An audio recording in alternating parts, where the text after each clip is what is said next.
An aspiring young rapper vanishes without a trace. He had went to a friend's house, and that was the last time that she saw him. I was posting on Facebook and telling everybody that my brother was missing. His criminal record makes police think he may have been running from his problems. She said he had put a gun to her 9-month pregnant belly.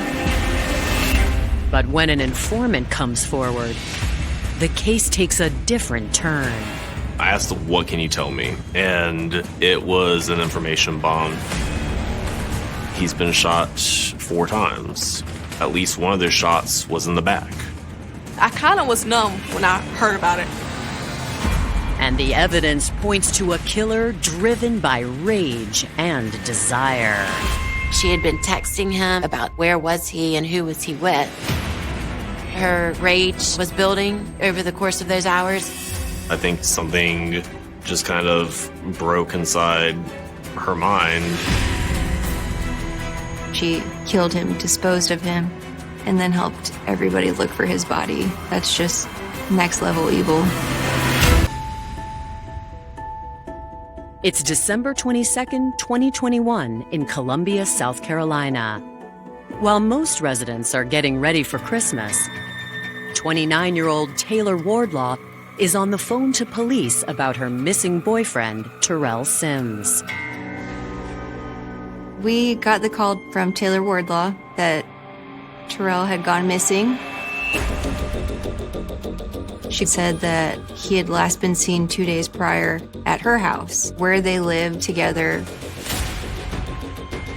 Taylor says she's just now calling because she initially wasn't worried. Terrell often leaves with his friends for days at a time. He had gone back home from a friend's house. Taylor said that Terrell left around, 6 or 7 in the morning, and she says that's the last time that she saw him.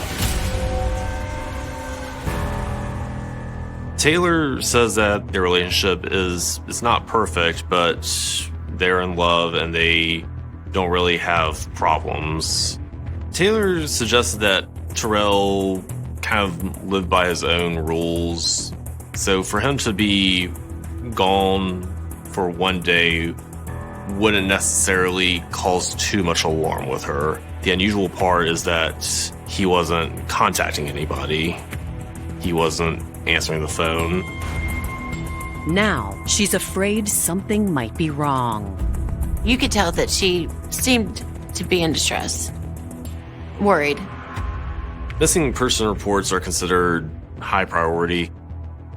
The Special Victims Unit investigators began looking into the case. At the initial start of a missing persons investigation, our Special Victims Unit would check hospitals. We'll start talking with their friends, what kind of history they have, anything that gives us a pattern of life or background into who they are. Terrell Davon Sims was born July 6, 1995 in Columbia, South Carolina. 5 minutes later, he was followed by his twin sister, Marcella. Terrell and Marcella never stayed in the crib. They always found a way out of the crib. I'm trying to get to Terrell, and Marcella done went this way. So, I was like, they twins. But their family would face tragedy early on. Terrell and Marcella were babies when our mom passed. I had just turned 10, and she was in the hospital ever since Thanksgiving.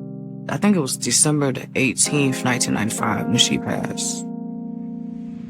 When the twins were just 4 years old, their father died as well, making them and their older sister Rose orphans. Me, my brother, and my sister had to go live with our aunt. We took care of each other.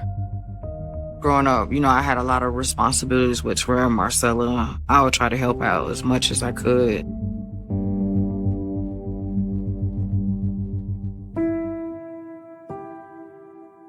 Though their childhood was not easy, the siblings took solace in each other. Terrell used to cheer me up because I was more softer and he was a little bit more tougher. He would always make me laugh and lift me up. As a teenager, Terrell's skill at making others laugh served him well in school. He was like one of those type of students that like to make people laugh in the classroom. Always getting in trouble. Terrell was a class clown. Terrell's natural charm made him popular with the women in his life as well. He was a ladies' man. He was loving, sweet, funny, and he would date different girls, and that's just how he was. When I met Terrell Sims, I'd seen this boy running around in the neighborhood with no shirt on, and he just drew my attention. He was so polite. I told him my name, and I told him that I liked him, and ever since then, we was unstoppable. When his aunt's health began to fail, Terrell dropped out of school to care for her. She needed him, so he didn't turn his back on her. Anything that she needed, he was right there. After his aunt died in 2016, Terrell left home to start a life for himself. He found an apartment in the Columbia Section 8 housing development known as the Colonies. It's for the low-income people. They help you and stuff like that. Terrell did work at the hibachi restaurant. He would talk about the things that he would do, like wash dishes and stuff and clean up. Terrell did what he needed to make ends meet, but his true passion lay in music. Terrell loved to come up with different rhymes, and he would always try to get me to listen to it. Terrell could sing. He used to always sing during church and all types of stuff. He was good. Terrell just loved music. Being a musician helped his image as a ladies' man as well.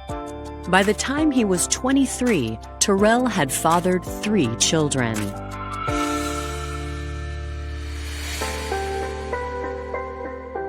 Terrell had different baby moms, different children. He would feed them, cook for them, take care of them. Terrell loved all his kids, but Terrell just wasn't ready to settle down. Terrell didn't find that special one. In 2018, Terrell seemed to finally meet his match, a single mother named Taylor Wardlaw. She moved from New York to the Colonies. Terrell, one day, him and his homeboy was walking down the block, and he seen Taylor and the other girl, and he drew attention to Taylor, and then they were talking ever since. Taylor, she grew up in the Bronx, and she came from a good home. She was just family-oriented. When I first met Taylor, she just always wanted to be like an entrepreneur. You know, she wants to be her own boss. She had like a good head on her shoulders. She always gave me this vibe that like, you know, she always had it going for herself. My son with Taylor was born June 2014. We was just taking care of him as like a whole, co-parenting, everything. When that relationship ended, Taylor moved south for a new start. Before long, she'd met and fallen in love with Terrell. She took care of him. Terrell would brag about how she could cook all the time. I felt like Taylor was a step up for him. He was doing a little better with her. He started to really want for himself more. In 2020, they had a child together. And though neither were first-time parents, they were overjoyed to start their own family. After dating for 2 years, it seemed Terrell wanted to be more than just a father.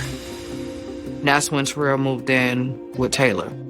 Taylor would go to work in the morning and Terrell would stay home and watch the kids. And then Terrell would go to work at the hibachi restaurant. And then Taylor would take the kids. Taylor, she wanted to be the person that he spent the rest of his life with. My first impression of her as I got to know her, it was like, oh, she's stuck on him. They had just moved into a new house together. They had this new baby together. So they seemed like they were moving in the right direction.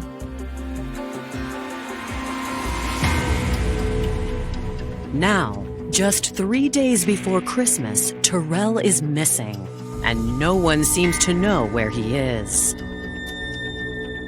That ain't like Terrell. No matter where Terrell is, Terrell always lets somebody know where he at. Taylor doesn't know exactly how he left the house. He had been dropped off by a friend, and she's not sure if a friend picked him up. But according to Taylor, there might be a good reason why Terrell isn't talking to anyone. It seems their once perfect relationship had recently taken a turn for the worse.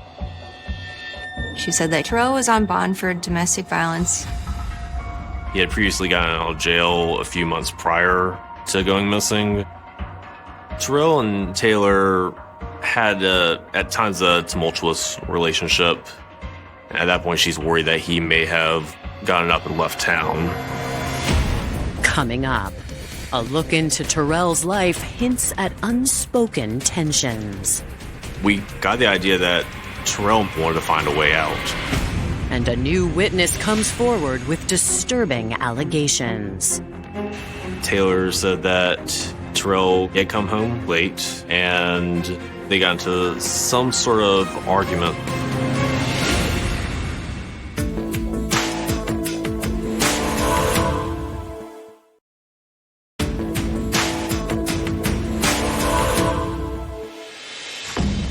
"48 hours after the last known sighting of Terrell Sims, investigators respond in person to learn more information from his girlfriend, Taylor Wardlaw.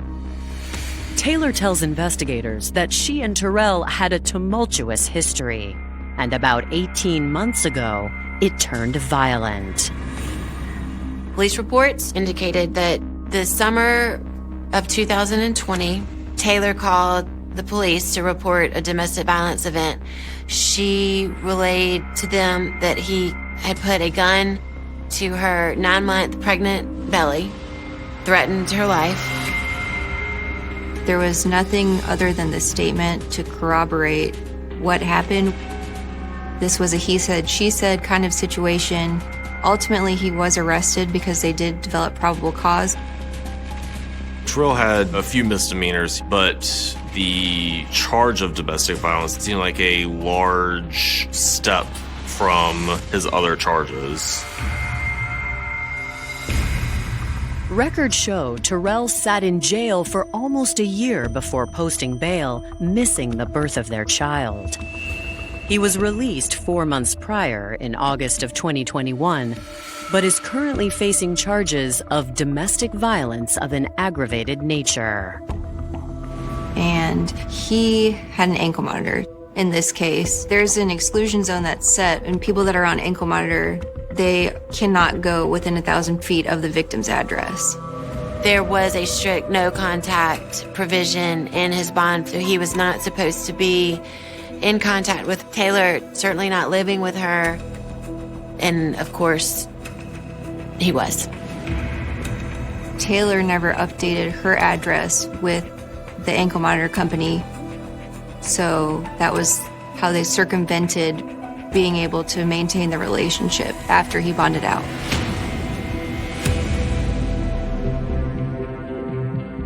To investigators, avoiding being caught violating the terms of his bond seems like a compelling reason for Terrell to disappear.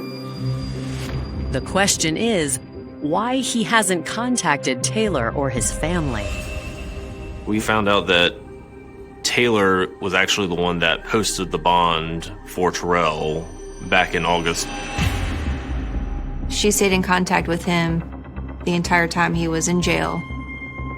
Taylor was actually trying to get the case tossed out. She even told us specifically that facts were wrong, it was a mistake.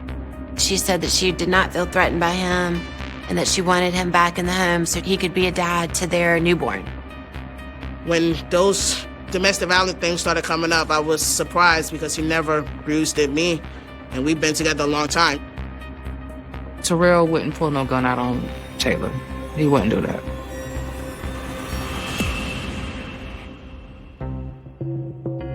According to Taylor, she and Terrell had been trying to patch things up. On December 20th, authorities received a call from the ankle monitoring company, but it wasn't a top priority for them. It's just an automatic notification to our office, but police had no information about whether he was involved in any sort of altercation or arguments with anybody else. Per protocol, Terrell's listed contacts were also notified. My cousin called me and told me that they called her about the ankle monitor being temporary, being cut off. So I got on the phone and I called Taylor. Taylor was already aware that his ankle monitor had been cut off, and she knew that the last point of the ping, the 6600 block of Monticello Road. That area of Monticello Road is pretty rural, spaced out. There's a lot of big properties, a lot of woods, a lot of creeks, a lot of streams. Taylor tells officers she got the notification 48 hours ago on the 20th, which means by now, Terrell could be anywhere.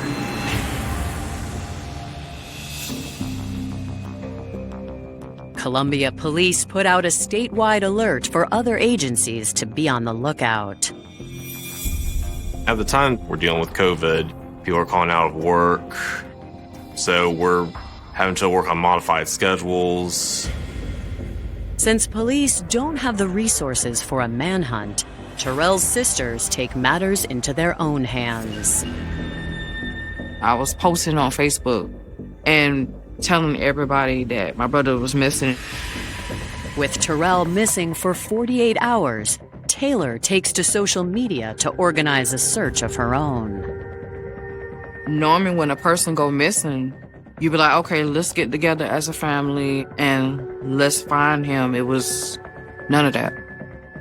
Taylor had posted on Facebook as well that she was organizing a search party for Terrell, and it was around the area of Monticello Road because that was his last known location. On December 28th, the social media blitz seems to pay off.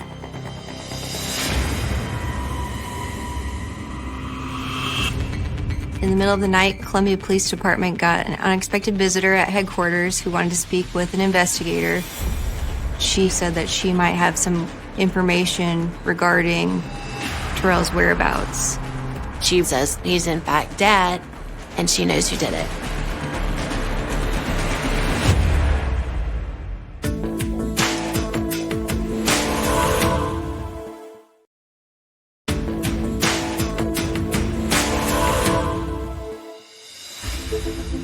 Over a week after Terrell Sims' disappearance, a mysterious informant comes forward alleging that Terrell is dead.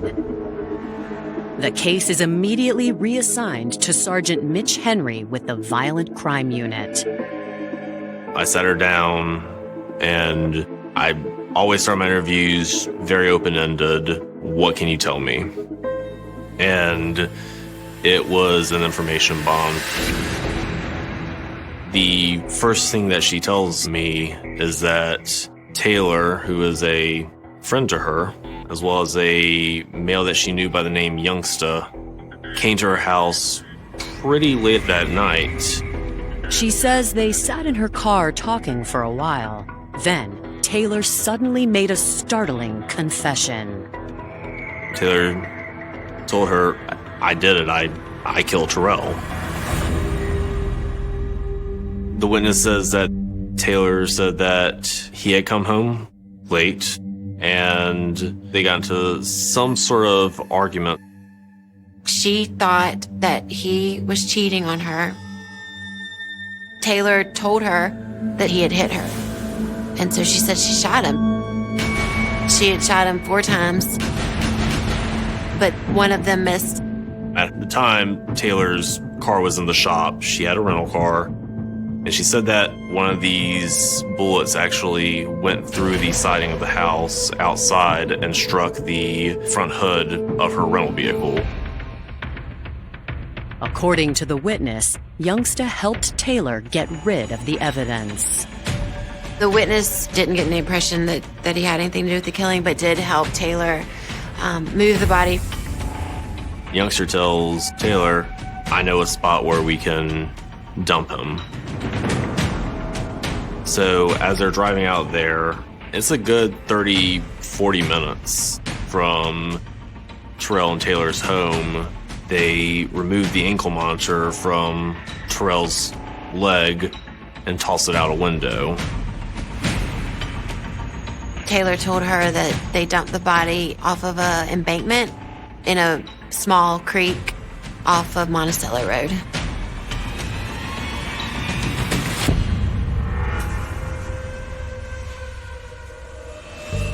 With the increased media attention, Taylor is desperate to go back and make sure her tracks are covered. According to the witness, Taylor asked her to help move the body to a different location, which the witness was refusing to do. The witness told us the area that the ankle monitor presumably would be, which is an area near Crane Creek. The witness says they then went their separate ways, but Taylor and Youngsta left something behind. They both accidentally left their cell phones in the car. That's why she just showed up in the middle of the night, because she didn't want to be involved. So she gave them to us. Without knowing the involvement of these phones, we decided to collect them as evidence and send them off for forensic processing. While search teams comb the area around the creek looking for Terrell's body, Sergeant Henry digs further into Taylor's background. She grew up in the Bronx. The Bronx is gritty. The Bronx is violent. She got into trouble. She grew up fighting. She always had that hostility in her. Taylor, she didn't have any arrests, but she did own a gun. She had a concealed weapons permit. We looked through pawn shop databases and just to see if any transactions had been made. And the day that Terrell supposedly went missing, Taylor had actually gone and pawned his grill. You haven't seen him, you're starting to get worried that he might be missing, but you're out here selling one of his favorite pieces of jewelry. When detectives ask Terrell's loved ones what they think of his relationship with Taylor, they're less than complimentary. Terrell's sisters kind of painted Taylor as very controlling. Terrell was never the type of person to be with one woman, and Taylor knew that. Taylor would do different things as far as tracking, monitoring his calls. She would do a lot of stuff to keep tabs on him. Like, he couldn't do nothing without her knowing. Terrell been trying to end the relationships with her for a while. And I don't think Taylor could accept the fact that Terrell didn't want to be with her anymore.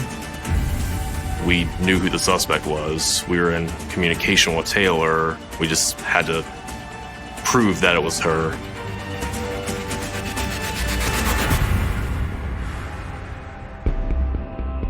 As Sergeant Henry wraps up his interviews, he gets a call from the search team.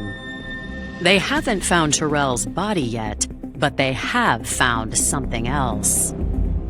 They were able to locate this ankle monitor about a mile up from the creek.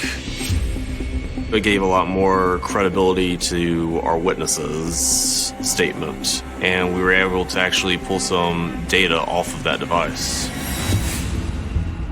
You could track his movements. We see that Terrell went to Irwin Street, then he went to his friend's house, and then he came back to Taylor's house. He came home around like 4 a.m. The last time that Terrell's ankle monitor pinged was on Monticello Road around 7:45 a.m. The discovery tells investigators they're close to locating Terrell, but they have a daunting task ahead. So while we've narrowed down our search area, it's still a very large swath of area of creek beds and forest, and we don't have necessarily the same resources to conduct that search. Coming up, investigators identify Taylor's alleged accomplice. His real name is Eddie Brown. And it seems they both had a potential motive. She was planning to leave Terrell for Eddie. She had just had enough.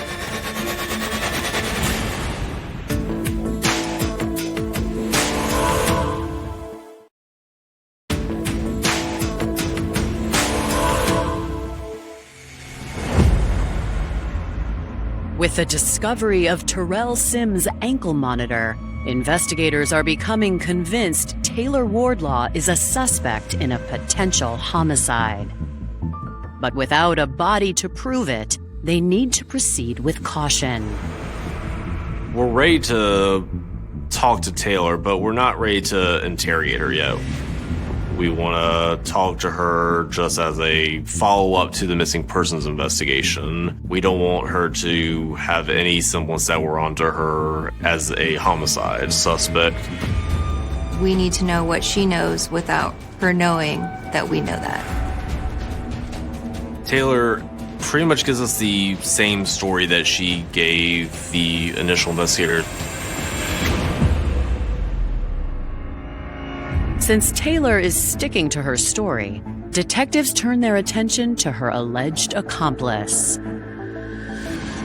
I asked the witness if she knew who Youngster was, and she had met him a few times previously, but didn't have a, official name for him.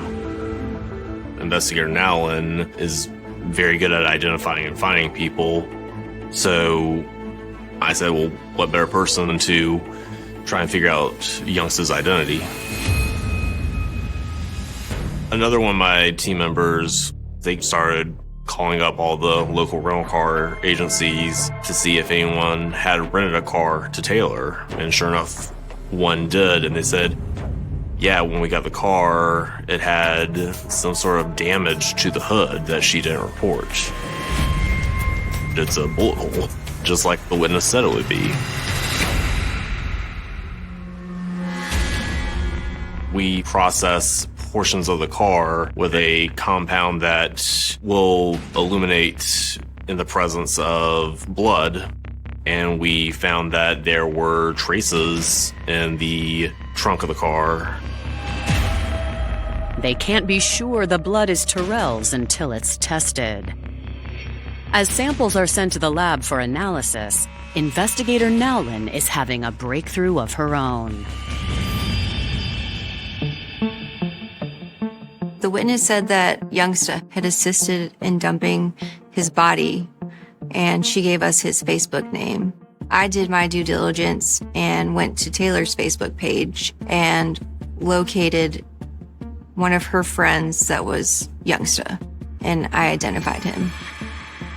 His real name is Eddie Brown. At the time, he lived with his aunt in the Colony Apartments. Taylor had several Facebook pages that interacted with Eddie Brown. Investigator now was able to ascertain that Eddie may have a more romantic connection to Taylor. Now we're looking at someone that may have premeditated this murder for romantic interest. Nowlin checks security camera footage at the apartment complex on the day Terrell disappeared and makes another discovery. The rental car came into the Colony Apartments at 4:33 in the morning, was there for 10 minutes. You could see Taylor getting out of her car with her two children and take them inside of Youngster's apartment. When she comes out, the kids are still in there, but she and Eddie get back into the car and they drive off. Based on what the witness told us, we believed at that point when she comes in to pick Eddie up at 4:30 in the morning, Terrell's already dead. The rental car appears outside the apartments again around 8:30 a.m., giving Taylor and Youngsta plenty of time to get rid of Terrell's body. The question is, where? While we're canvassing, we found a camera right on Monticello, and we just on a whim decided, let's pull this footage. We see Taylor's rental car with a bullet hole in the front of it, driving outbound Monticello. And then coming back within about 20 minutes. And we tried to create a map of how far can you get from this camera box, drive 10 minutes away, and drive 10 minutes back. And with that, we decided to organize a multi-jurisdictional search party. We started calling in other assets from the state. We had drones that were up. We had divers dredging through some of the creeks. We have boats, we have helicopters, we have planes. We have more people than I can even count. On January 5th, investigator Nowlin makes a gruesome discovery. The search team had checked off all of the areas that they were designated to search. So I just followed Shavers Creek. I pulled up there and I looked down and see a trash bag with what looked like a body in it.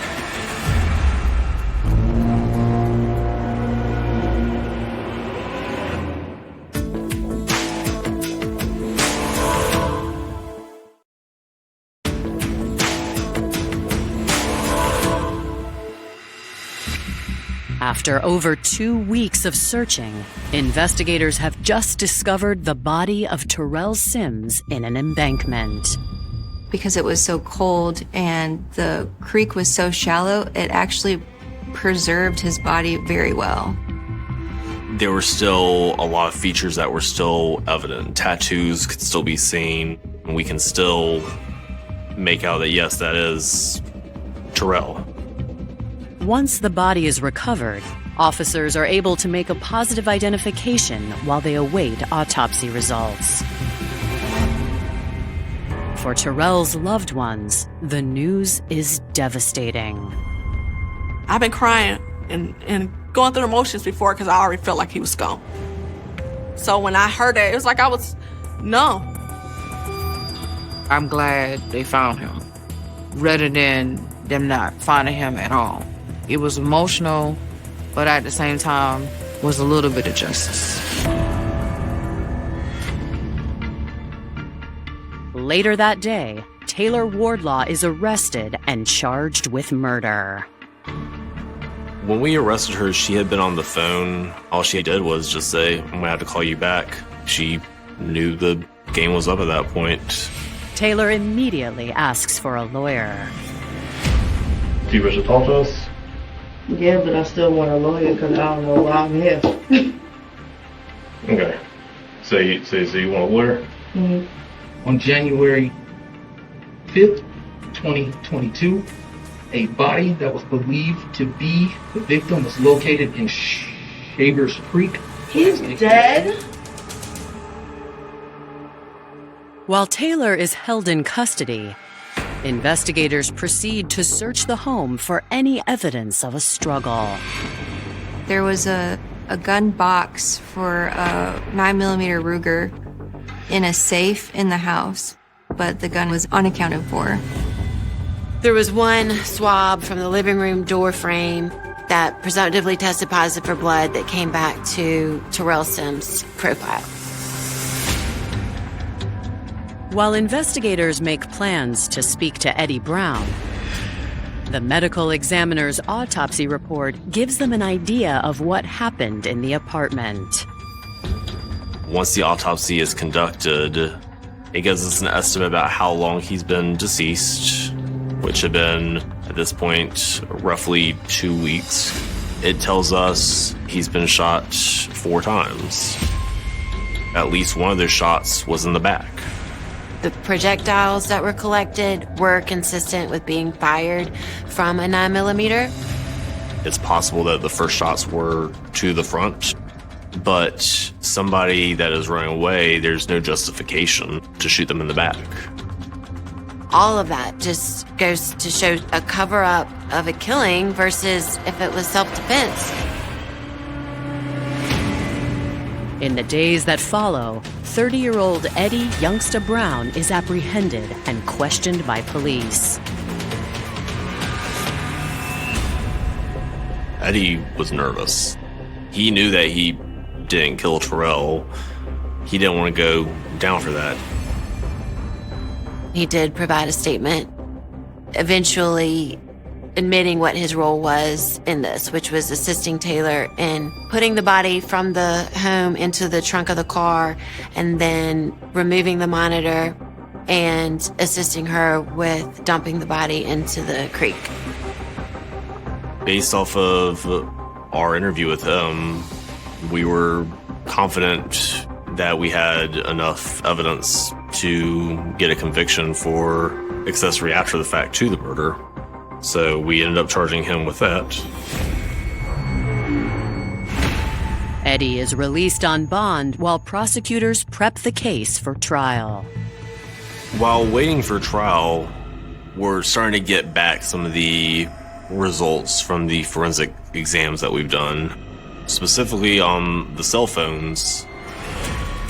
Taylor's phone records reveal a woman consumed by jealousy and thoughts of murder. This wasn't a spur-of-the-moment choice. She had been contemplating this for a while.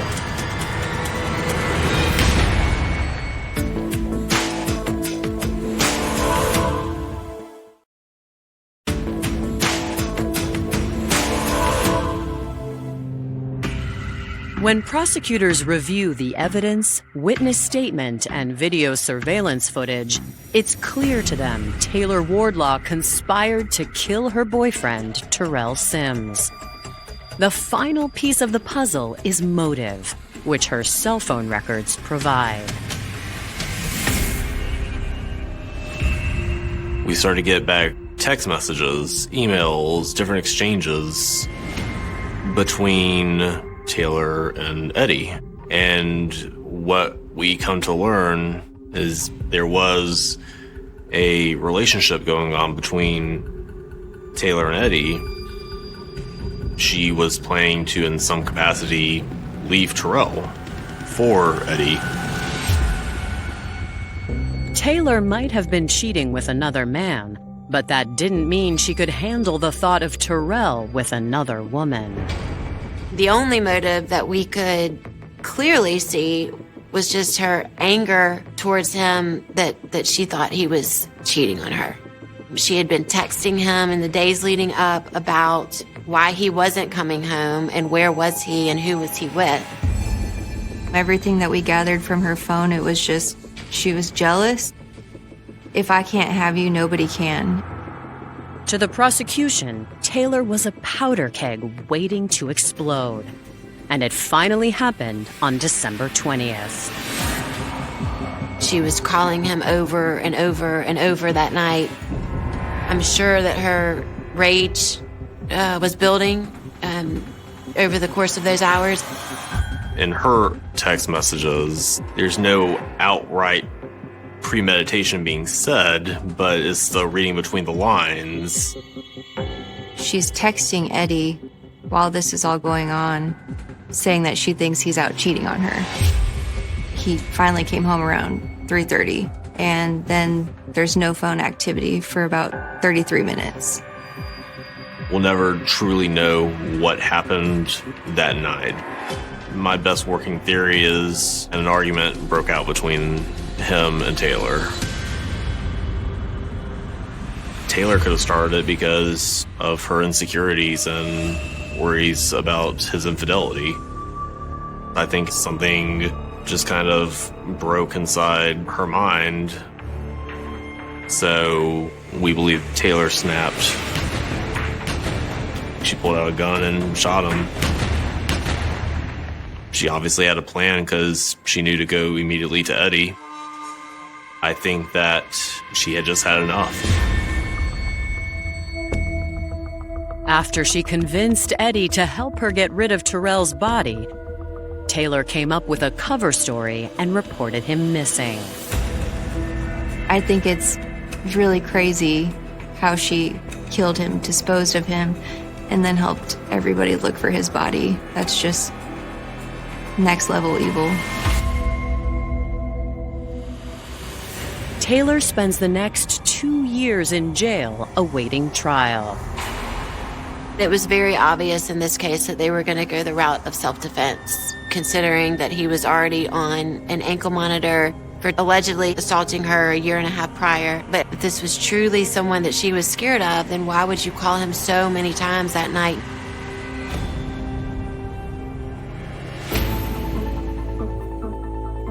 In an unexpected turn of events, the case never makes it to court. On March 25, 2024, Taylor cuts a deal with prosecutors and pleads guilty to voluntary manslaughter. She's sentenced to 20 years in prison. I felt like the time they gave Taylor wasn't enough.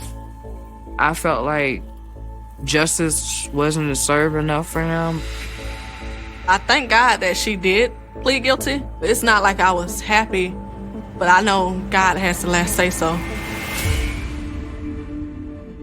She didn't have to do what she did. Regardless, she can't see her kids, and they'll be adults by the time she come out. So whether it was justice or not, there's losses in both places.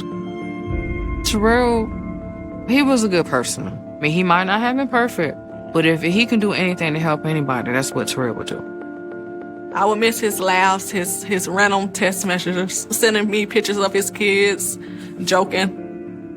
We was robbed of more memories, more time.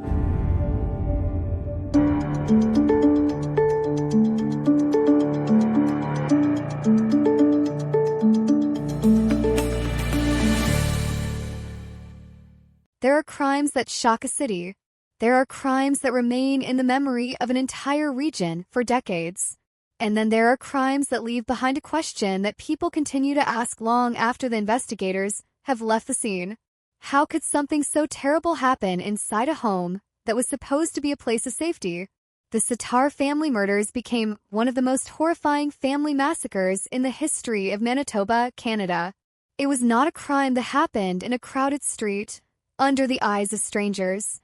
It happened behind the walls of a family home, a place where people slept, a place where children dreamed, a place where ordinary moments of daily life had once filled every room. But on one terrible night, that home became the scene of an unimaginable tragedy. 7 members of the Sitar family were found dead after a brutal attack. The weapon used was simple, but the violence was devastating. An axe and a knife became the tools of destruction. The victims were attacked while they were asleep, unaware that danger had entered the place where they should have been safest. After the killings, the house was set on fire. The flames were meant to erase evidence, to hide what had happened, to destroy the traces of a crime that would later horrify investigators and the public. But fire could not erase the truth. It could not erase the lives that had been lost. It could not erase the memories of the people who knew the Sitar family. When authorities arrived, they were not simply investigating a crime scene. They were entering the remains of a family's entire world. A home that had once contained conversations, meals, laughter, and ordinary routines was now silent. Every object left behind carried a painful reminder that people had been there only hours before. The Sitar family was not known because of tragedy. Before that night, they were simply a family trying to live their lives. They had their own habits, their own relationships, their own hopes for the future. Like many families, they had moments of happiness and moments of difficulty. They had built a life together. And that was what made the crime so disturbing. The victims were not strangers. They were people connected by family bonds. People who trusted the person who was inside their home. The investigation would later focus on a shocking possibility, that the person responsible was someone who had been close enough to enter their lives, Someone who was not a random stranger walking through the night. The idea that danger could come from someone familiar made the case even more frightening. For investigators, one of the most difficult parts of the case was understanding the motive. Why would someone target an entire family? Why would a person decide that 7 lives should end in such a violent way? Questions like these would follow the investigation from the beginning. In the hours after the discovery, the community struggled to understand what had happened. Neighbors who had lived near the family were left searching for explanations. How could such horror exist behind a normal-looking home? How could a quiet area become connected to one of Manitoba's most disturbing crimes? Fear spread quickly. People began looking differently at the people around them. A familiar face could now create uncertainty. A simple interaction could suddenly seem suspicious. That is one of the deepest effects of crimes like this. They do not only destroy lives, they change how communities see the world. The investigators who entered the burned home faced a difficult task. They needed to reconstruct the final moments of the victims. They needed to determine what happened before the fire. They needed to separate what the flames had destroyed from what evidence remained. Every detail mattered. A small piece of information could reveal a larger truth. A mark at the scene, a timeline, a statement from someone who knew the family, a detail that seemed insignificant at first. Criminal investigations are often built from these small pieces. But in a case involving the murder of an entire family, the pressure was enormous. The public wanted answers. The relatives wanted justice. And investigators knew that finding the person responsible was not only about solving a crime, it was about giving the victims a voice. Because the dead could no longer speak. They could not explain what happened. They could not identify who entered their home. They could not describe their final moments. The responsibility fell on those left behind. The police, the investigators, the community, everyone searching for the truth. As the details of the massacre began to emerge, the case became more than a local tragedy. It became a symbol of the darkest possibility in human behavior. The idea that a place filled with trust and love could become the location of an unimaginable act. The home, which should represent protection, had become the final place the victims would ever see. And behind that fact was the most painful reality of all. The Sitar family had no idea that their lives were about to change forever. They went to sleep believing they would wake up the next day. They believed tomorrow would come like any other day. But instead, their story became one of the most haunting criminal cases remembered in Manitoba. A story of loss. A story of unanswered questions. A story of an investigation into one of the most devastating attacks ever experienced by a family. And as investigators began searching for the truth, one question remained at the center of everything. Who could commit such an act, and why? The answer would reveal a story filled with betrayal, violence, and a shocking reminder that sometimes the greatest dangers are not found outside the walls of a home. Sometimes, they're already inside. Before the Sitar family became known because of one of the most horrifying crimes in Manitoba's history, they were simply a family living an ordinary life. Their home was not a place connected to fear. It was not a place where anyone expected violence.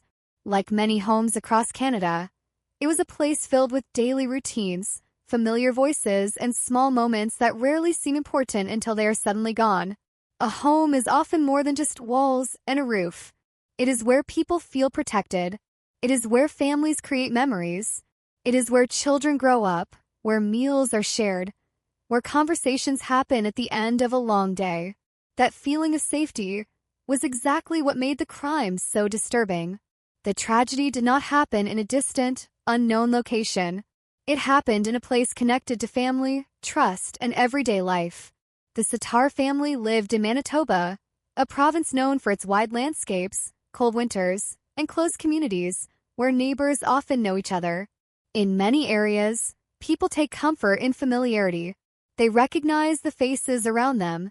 They know the homes on their street. They believe that ordinary surroundings create a sense of security. But the events that unfolded would destroy that sense of certainty. The community was forced to confront an uncomfortable reality. A peaceful-looking home can hide unimaginable darkness. Before the murders, the Sitar family had their own story. They had built a life together. They had relationships, responsibilities, and dreams. They were not figures in a crime investigation. They were parents, relatives, and family members who had everyday concerns like anyone else. They woke up each morning thinking about normal things. They planned their days. They cared about the people around them. They had no reason to believe that their home would become the center of a devastating crime. This is often what makes family murders so difficult for communities to understand. There is a natural belief that families are supposed to be safe together. The home is supposed to be the place where people escape the dangers of the outside world. But when violence enters that space, it creates a different kind of fear. It challenges the basic idea of security. For investigators, understanding the environment around the family became an important part of the case. They needed to know not only what happened during the attack, but also what life had been like before it. Who knew the family? Who had access to the home? Who might have had a reason to harm them? Every relationship had to be examined. Every connection had to be considered. In a case involving 7 victims, investigators could not focus only on one person. They had to understand the entire family dynamic. They had to look at the people who surrounded them. The tragedy also raised difficult questions about trust. The person responsible for such a violent act did not simply attack a location. They attacked people who had opened their home and their lives to others. That element of betrayal made the crime even more painful. A stranger committing violence is terrifying. But when violence comes from someone who has been allowed into a family's world, the emotional damage is even deeper. After the murders became known, many people in Manitoba struggled with the same question. How could someone do this? The brutality of the attack was difficult to comprehend. The idea that 7 members of one family could lose their lives in a single night created a level of shock that extended far beyond those who personally knew them. People followed the investigation closely. They wanted answers. They wanted to understand what kind of person could commit such an act. But before the investigation could reveal the truth, the community had to face the reality of the loss. A family was gone. A home was destroyed. A sense of normal life had been replaced by grief. The fire that followed the murders added another layer of horror to the case. Fire has always been associated with destruction. It consumes objects. It changes familiar places into something unrecognizable. When investigators examined the burned remains of the house, they were not only searching for evidence, they were looking through the remains of a family's final moments. The flames had damaged the scene, but they could not remove the truth. Every investigation begins with uncertainty. At first, there are more questions than answers. A crime scene can reveal pieces of information, but it does not immediately explain the full story. Investigators must rebuild events like a puzzle. They must determine what happened first, what happened next, and how everything led to the final outcome. In the Sitar family murders, the scale of the tragedy made this process even more challenging. 7 lives had been taken. 7 different stories had been interrupted. 7 people who had their own place in the world were suddenly gone. The investigation was not only about finding a criminal, it was about understanding the loss. It was about giving meaning to the lives behind the headlines. As news spread, the case became a reminder of how fragile a sense of safety can be. Many families across Manitoba looked at their own homes and thought about what had happened. They wondered about the people around them. They wondered how well they truly knew those in their lives. Fear often grows from uncertainty, and at that moment, there were many uncertainties. The community did not yet know who was responsible. They did not know why such a terrible act had happened. They only knew that a family had been taken away. Slowly, investigators would begin to uncover the details. They would look into relationships, movements, and evidence. They would search for the truth hidden behind the fire and violence. But before the answers came, there was only the silence left behind. A silence where a family's voices had once been. a silence that would remain connected forever to one of Manitoba's darkest nights. The Sitar family murders were not remembered because of the crime alone.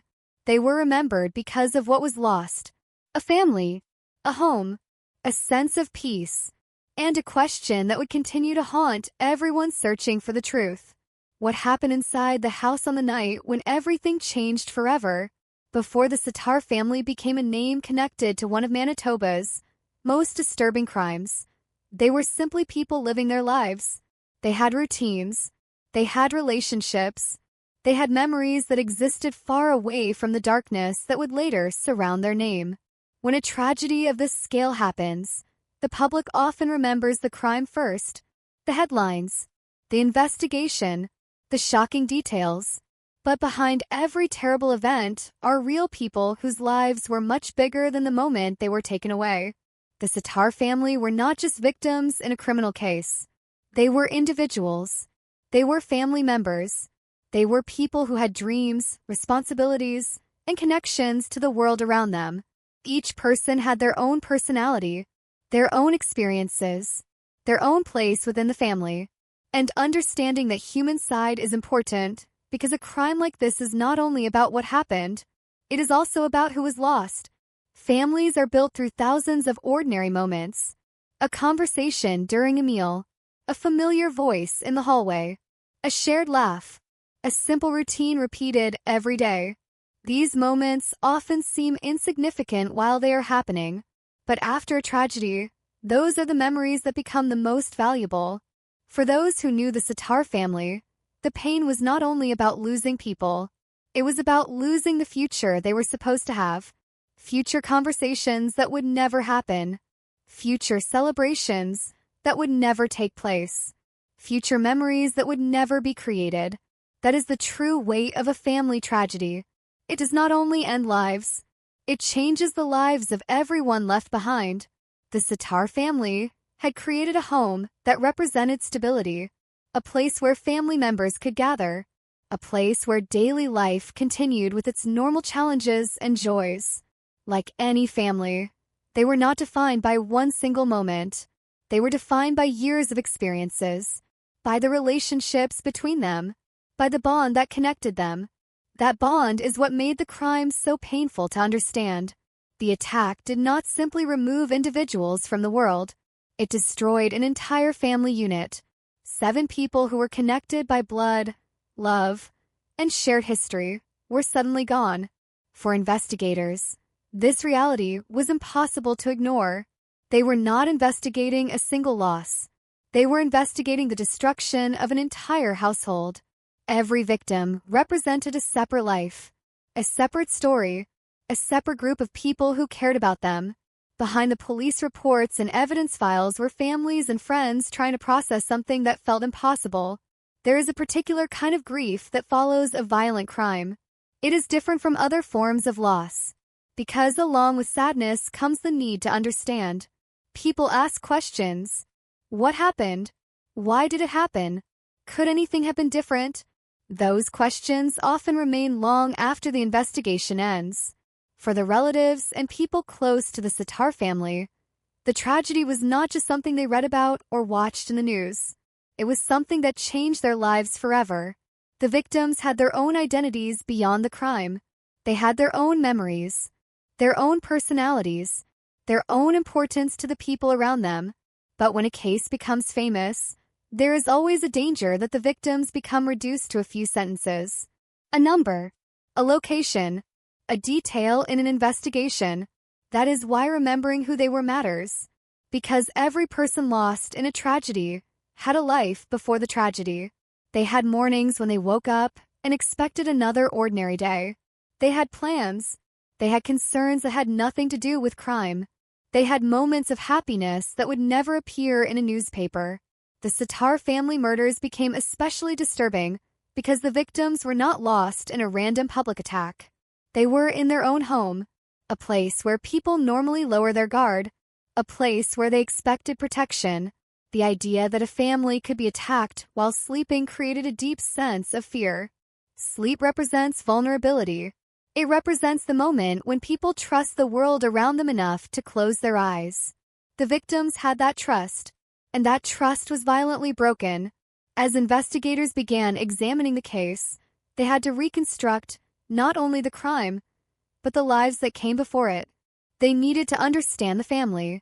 They needed to understand the people connected to them. They needed to discover what relationships existed around the victims. Every detail mattered because the victims themselves could no longer tell their story. The investigation had to speak for them. The community also carried the memory of the family. When a crime affects an entire area, people often remember not only the event but the feeling of that time.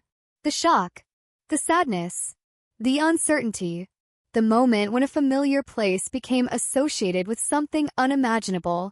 The Sitar family murders became one of those cases, a case that remained in the memory of Manitoba because of the scale of the loss. But even decades later, the most important part of the story remains the same. The victims were people. They were not simply part of a mystery, waiting to be solved. They were not just names connected to a crime scene. They were human beings whose lives mattered. Their story existed before the tragedy, and that story deserves to be remembered, because every investigation eventually reaches a conclusion. Evidence is collected. Suspects are identified. Courts make decisions. But the memory of the victims continues. For the Sitar family, the world remembers the night when everything changed. But those who cared about them remember something else. They remember the people they were before that night. They remember the family that existed before the horror. And that is the part of the story that must never disappear. There are moments in history that divide life into two parts, before and after. For the Sitar family, that division happened during one night that would forever remain one of the darkest chapters in Manitoba's criminal history. Before that night, the home was just a home, a place where family members lived their everyday lives, a place where the sounds of normal routines filled the rooms, a place where people went to sleep believing that the next morning would arrive like any other. But during those final hours, something changed. The safety that a home represents disappeared. The ordinary became something terrifying. And when investigators later tried to reconstruct what happened, they were forced to look into a scene that revealed not only violence, but a devastating betrayal of trust. The attack was carried out while the family was asleep. This detail became one of the most disturbing aspects of the case. The victims were not confronted in a public place. They were not given a warning. They were attacked in the place where they should have felt most protected. The home, which should have been a shelter from the outside world, became the location of unimaginable violence. The weapon used was an axe and a knife. Simple objects that became connected forever to one of Manitoba's most horrifying crimes. The brutality of the attack shocked investigators. They were faced with the reality that multiple lives had been taken inside a family residence. A place where memories had been created was now a crime scene. A place where people had eaten, talked, and rested was now filled with questions. When authorities began examining the events, they knew they were dealing with a crime unlike most others. A single violent act against one person is already difficult to understand, but the murder of an entire family creates a different level of horror. It forces investigators to search for not only evidence, but meaning. What could cause someone to enter a home and destroy so many lives? What kind of anger, motive, or planning could lead to such a decision? Those questions would become central to the investigation. The hours after the discovery were filled with confusion and disbelief. For the community, the news seemed impossible. A family had been found dead. A home had been destroyed. A quiet area had suddenly become connected to an event that people struggled to comprehend. Neighbors who had known the family were left trying to understand how such violence could happen so close to them. Many people experience fear differently after a crime like this. It is not only fear of the crime itself, it is fear of the unknown. The thought that something so terrible could happen in an ordinary place changes the way people see their surroundings. A familiar street can suddenly feel different. A normal evening can suddenly feel less safe. That emotional impact spread throughout Manitoba as details of the massacre became known. But while the public reacted with shock, investigators had a different task. They had to remain focused. They had to separate emotion from evidence. They had to carefully examine every part of the scene. Because in a crime of this magnitude, every detail matters. The smallest piece of information can become important. A movement, a conversation, a connection between people, a timeline. Investigators needed to understand the final moments before the attack. They needed to determine who had access to the home, who knew the family, who had a possible motive, and most importantly, who could commit such an act. The fire added another layer of complexity. After the murders, the house was set on fire in an attempt to destroy evidence. The flames changed the scene. They damaged the environment where the crime occurred. They created additional challenges for investigators. But fire does not erase everything. It can destroy objects. It can damage physical evidence. But it cannot completely remove the truth. Investigators worked to recover whatever information remained. They searched through the damage. They studied what survived. They looked for the story hidden beneath the destruction. A crime scene is often described as a place of evidence. But in cases like this, it is also a place filled with human loss. Every room represented something that once belonged to a family. Every remaining object carried a connection to people who were no longer there. The investigation was not simply about discovering what happened. It was about understanding the final moments of 7 lives. The brutality of the attack also created another important question. Was this random, or was it planned? The answer would determine the direction of the entire investigation. A random crime suggests one kind of danger. A planned attack suggests something different. It suggests preparation. It suggests intention. And if someone had planned such an act, investigators needed to understand how and why.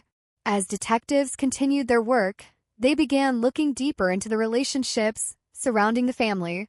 They examined people who knew them, people who had interacted with them, people who may have had reasons to enter their lives.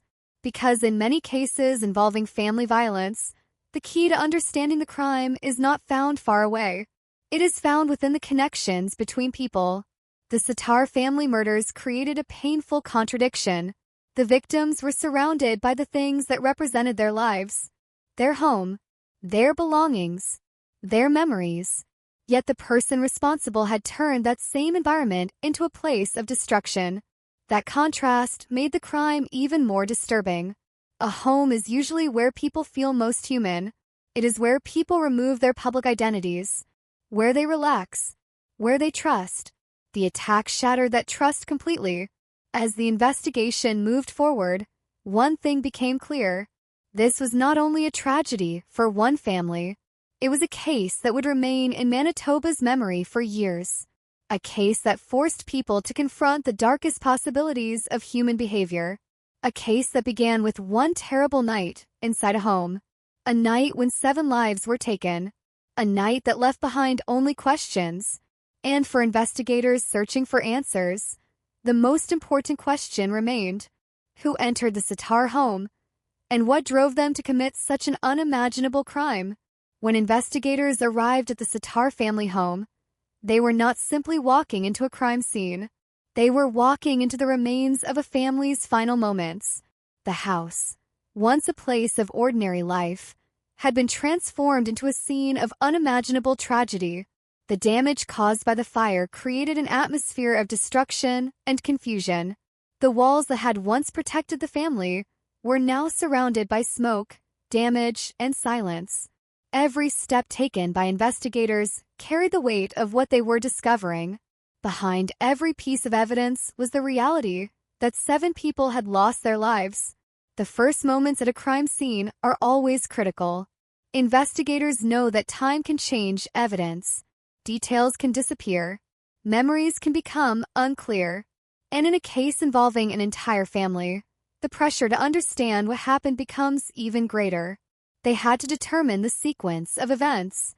They had to separate what happened before the fire from what happened after. They had to rebuild the final hours of the victims' lives. The discovery of the bodies confirmed the terrible reality. The family had been attacked inside their own home. The evidence suggested that the victims were killed while they were sleeping, making the crime even more disturbing. There had been no opportunity for them to escape, no chance to call for help, no moment to defend themselves. For investigators, this detail changed the nature of the case. This was not a sudden argument that became violent. This was not a situation that appeared to happen without warning. The scene suggested planning. It suggested that someone had entered the home with a purpose. The use of an axe and knife revealed the level of violence involved. Investigators studying the scene were forced to confront the reality of the attack. Their work required them to remain professional, but behind every photograph, every piece of evidence, and every note was the knowledge that real people had been there. The victims were not just evidence. They were family members. They were people who had gone to sleep expecting another day. The investigation also focused on the fire.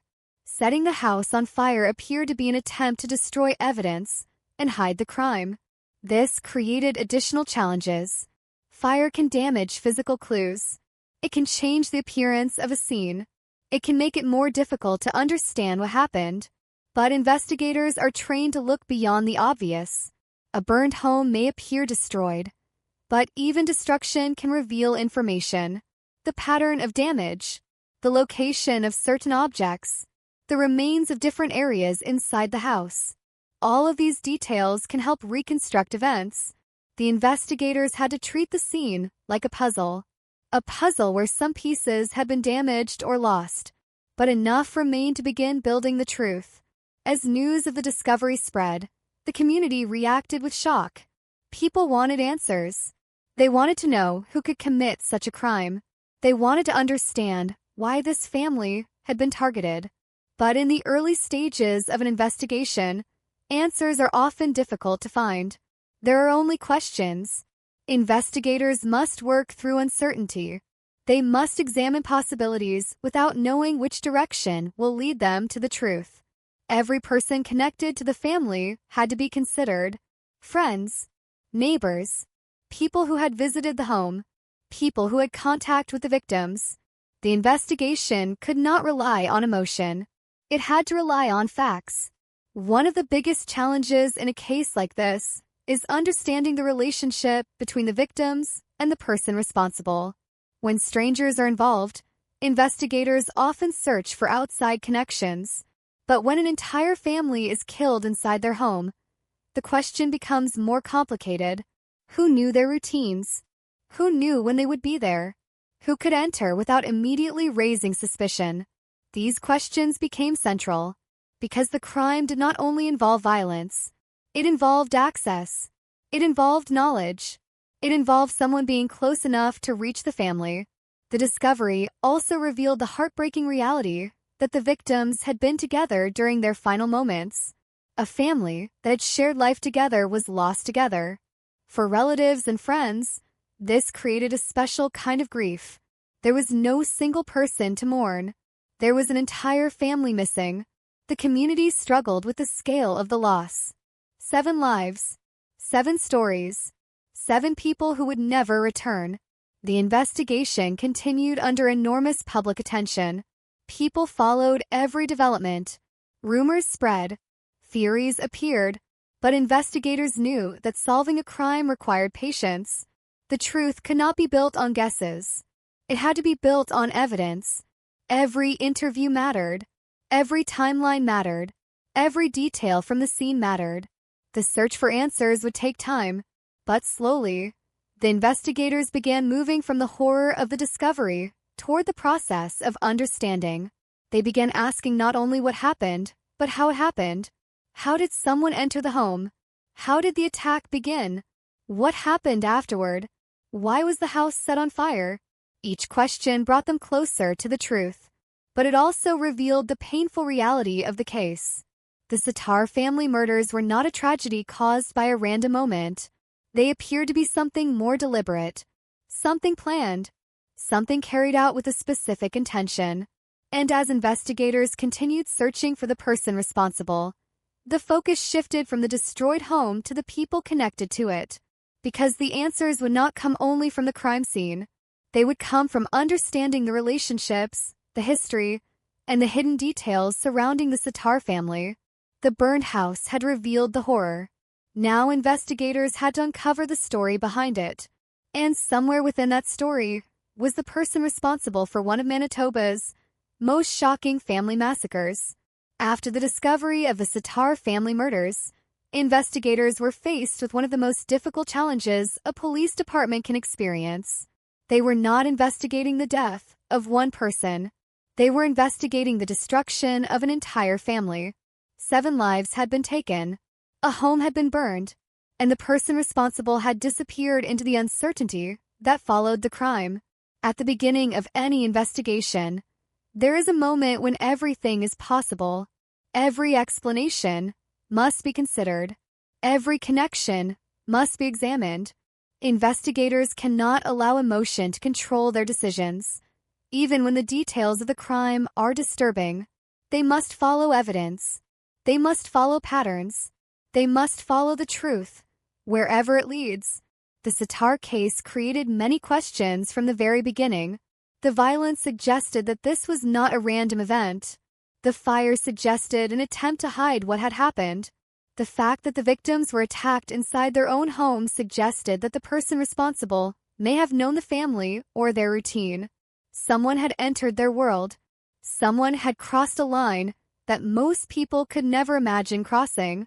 The investigation began with the people closest to the victims: friends, neighbors, people who had interacted with the family, anyone who might provide information about their daily lives. Investigators needed to understand the family's relationships. They needed to know who had been around them, who had access to the home, who might have had a reason to harm them. In cases involving family murders, investigators often look for hidden conflicts, financial problems, personal disputes, broken relationships, arguments that others may not have known about. Because behind many violent crimes, there is often a story that existed before the crime itself. A story of tension, a story of decisions, a story that slowly developed before reaching a tragic conclusion. The Sitar family murders created a difficult problem for investigators because the crime scene provided evidence of what happened, but not necessarily why. The bodies showed the result. The burned homes showed the destruction, but the motive remained hidden. And without understanding motive, finding the person responsible becomes much harder. The investigation also had to examine the possibility that the attacker was someone familiar. The idea that a stranger could enter a home and commit such a crime was terrifying, but the possibility that someone known to the family could do it created another level of fear. Because trust becomes part of the crime. A person trusted enough to be near a family has a different kind of access. They may know habits. They may know schedules. They may know weaknesses. That knowledge can become dangerous in the wrong hands. Investigators carefully examined every possible connection. They looked at people who had worked for or interacted with the family. They considered anyone who may have had contact with the victims before the murders. The investigation became a search through relationships, a search through memories, a search through small details that might reveal something important. Meanwhile, the community continued to struggle with the reality of what happened. The case had created fear. People wanted to believe that such a crime could only be committed by someone completely different from themselves, someone obviously dangerous, someone easy to recognize. But the investigation reminded everyone of a frightening truth. Danger does not always look the way people expect. A person capable of violence may not appear dangerous at first. They may blend into everyday life. They may have conversations. They may walk through the same streets as everyone else. This uncertainty made the case even more unsettling. As investigators continued, they also had to deal with the challenge of separating facts from rumors. High-profile crimes often create speculation. People begin creating their own theories. They try to explain what happened before all the evidence is available. But police investigations cannot operate on assumptions. A theory is only useful if it can be supported by evidence. Every possibility must be tested. Every statement must be verified. Every detail must be examined. The investigators working on the Sitar case understood that rushing could damage the entire investigation. Finding the wrong person would not bring justice. It would only create another tragedy. They needed the right answer, not the fastest answer. The search for the truth continued through interviews and evidence collection. Investigators reconstructed the timeline of events. They tried to determine when the attack happened. They looked for signs that could explain how the killer entered and left the home. They examined the fire and the damage it caused. They searched for anything that could connect a person to the crime. Sometimes, the most important evidence in a case is not something dramatic. It is a small inconsistency, a statement that does not match, a detail that does not fit, a behavior that seems unusual. Criminal investigations are often solved through these small pieces. Pieces that seem meaningless alone, but become powerful when placed together. As the investigation continued, pressure increased. The victims' families needed answers. The community needed reassurance. And investigators knew that a case of this magnitude would remain in the public eye until the person responsible was found. But behind the pressure and attention was the central mission: to speak for the victims. Because the 7 people who lost their lives could no longer explain what happened. They could no longer identify the person who entered their home. They could no longer tell investigators what they knew. The responsibility belonged to those searching for the truth. Slowly, the investigation moved forward. The darkness surrounding the case began to reveal small pieces of information. Connections were examined. Possible motives were considered. Suspects were questioned. The search became narrower. The unknown became slightly clearer. But the biggest question remained unanswered. Who had the ability, the opportunity, and the reason to destroy an entire family? The answer would eventually come from a combination of evidence, investigation, and persistence. But before justice could be reached, investigators first had to walk through the uncertainty. They had to search through the shadows surrounding the Sitar family murders. And somewhere within those shadows was the person responsible for one of Manitoba's most haunting crimes. For weeks, the Sitar family murders remained surrounded by uncertainty. The burned remains of the home had revealed the horror of what happened, but they had not immediately revealed the person responsible. Investigators had a devastating crime. They had 7 victims. They had a destroyed home, but they needed something more. They needed a connection, a reason, a person who could explain how such an unimaginable act had happened. In major investigations, there is often a moment when the direction begins to change, a moment when separate pieces of information suddenly begin forming a clear picture. For the Sitar family murders, that moment came after careful examination of evidence and a deeper look into the people connected to the family. The investigation began moving away from the idea of a completely unknown attacker. Instead, investigators started focusing more closely on the possibility that the person responsible was someone who had been inside the family circle. Someone familiar. Someone who had knowledge of the home. Someone who could move close enough to carry out the attack. This possibility was disturbing because it meant the answer might not be found in a stranger passing through the community. It might be found among people who had already been part of the victims' lives. Investigators began reviewing everything again. Every conversation, every relationship, every detail that had previously seemed ordinary. Sometimes the most important information in a criminal investigation comes from places that seem insignificant at first. A person's behavior after a crime, a statement that does not make sense, a timeline that contains unexplained gaps, a reaction that feels different from what investigators would expect. Human behavior often reveals what words try to hide, and investigators studying the case paid close attention to those details. As they continued gathering information, a clearer picture of the circumstances surrounding the murders began to develop. The attack appeared to involve planning. The fire was not simply a random action after the violence. It suggested an attempt to remove evidence and create confusion that changed how investigators viewed the crime. They were no longer looking only for someone capable of violence. They were looking for someone capable of planning, someone who could think ahead, someone who believed they could avoid being discovered. The search became more focused. Investigators examined people who had access to the family and the home. They looked at those who had reasons to be there. They considered the possibility that the killer understood the family's routines. This type of investigation requires patience. A person may appear innocent. A person may have an explanation. A person may seem like someone who could never commit such an act.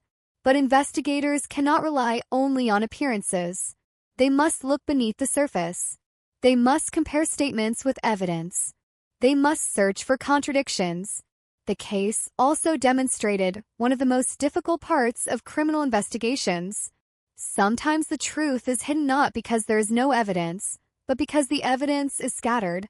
One clue may not mean much. Another clue may seem unrelated. But when investigators connect them, a pattern begins to appear. The Sitar case slowly moved from confusion toward clarity. The questions that had surrounded the investigation began to receive answers. The possibility of a planned attack became stronger. The idea of a random crime became less likely. Investigators began understanding that the person responsible may have had a specific motive, a reason for targeting the family, a reason for entering the home, a reason for trying to destroy the evidence afterward. This was the turning point. The case was no longer only about what happened. It was becoming about why it happened.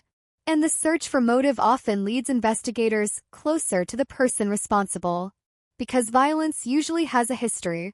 It does not appear from nowhere. Behind a crime, there are often decisions made before the event. Thoughts, actions, preparations, moments when a person crosses lines before the final act takes place. Understanding those moments can reveal the path toward the truth. As investigators continued, they built a stronger case. The evidence began pointing toward a specific individual. The person they were looking for was not simply someone who appeared at the wrong place, at the wrong time. The investigation suggested something more deliberate, something connected to opportunity and access. The breakthrough did not come from one dramatic discovery. It came from persistence, from investigators refusing to accept uncertainty, from examining details repeatedly, from understanding that even a carefully planned crime can leave traces behind. The person responsible had attempted to create chaos. But chaos itself can reveal information. The attempt to hide evidence became evidence. The attempt to avoid detection created questions. And those questions eventually led investigators closer to the truth. For the community, the possibility of an answer brought mixed emotions. There was relief that the investigation was moving forward. But there was also pain, because discovering the truth meant facing the reality of what had happened. It meant understanding that the loss of 7 lives was not an accident. It was the result of someone's actions, someone's choices, someone's decision to commit an act of unimaginable violence.